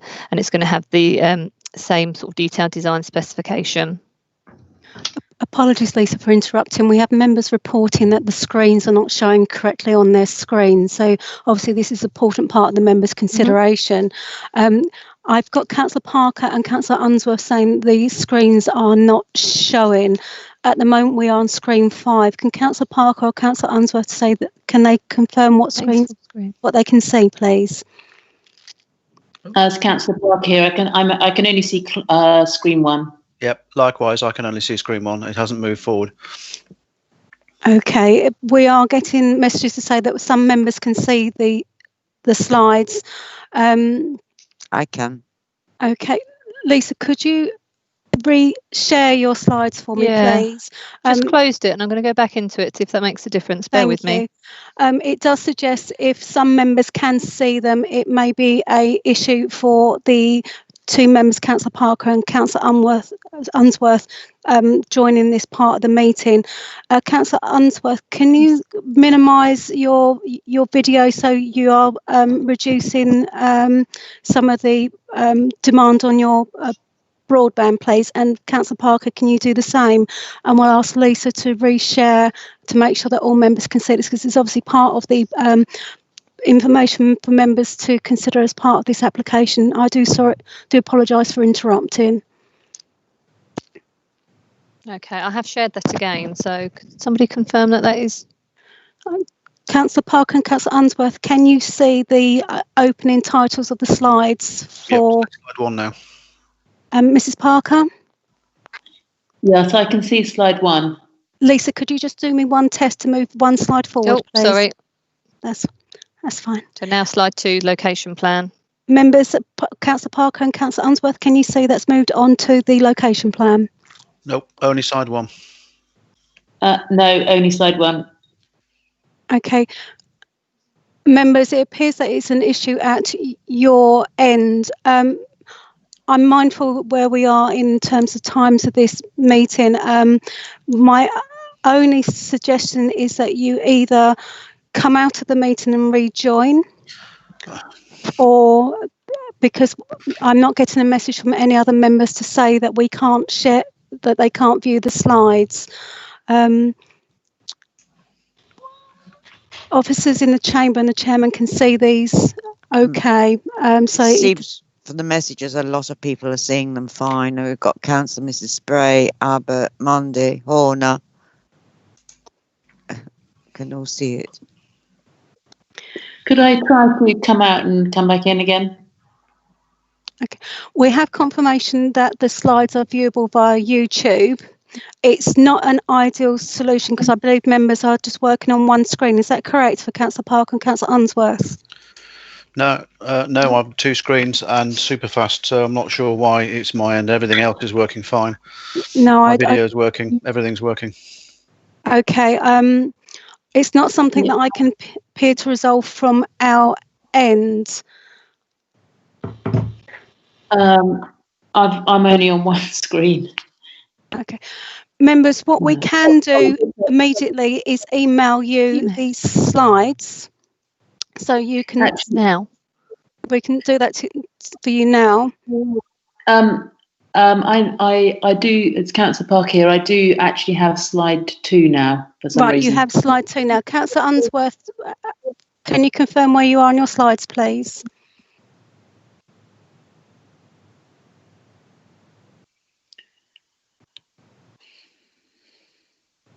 Councillor Unsworth.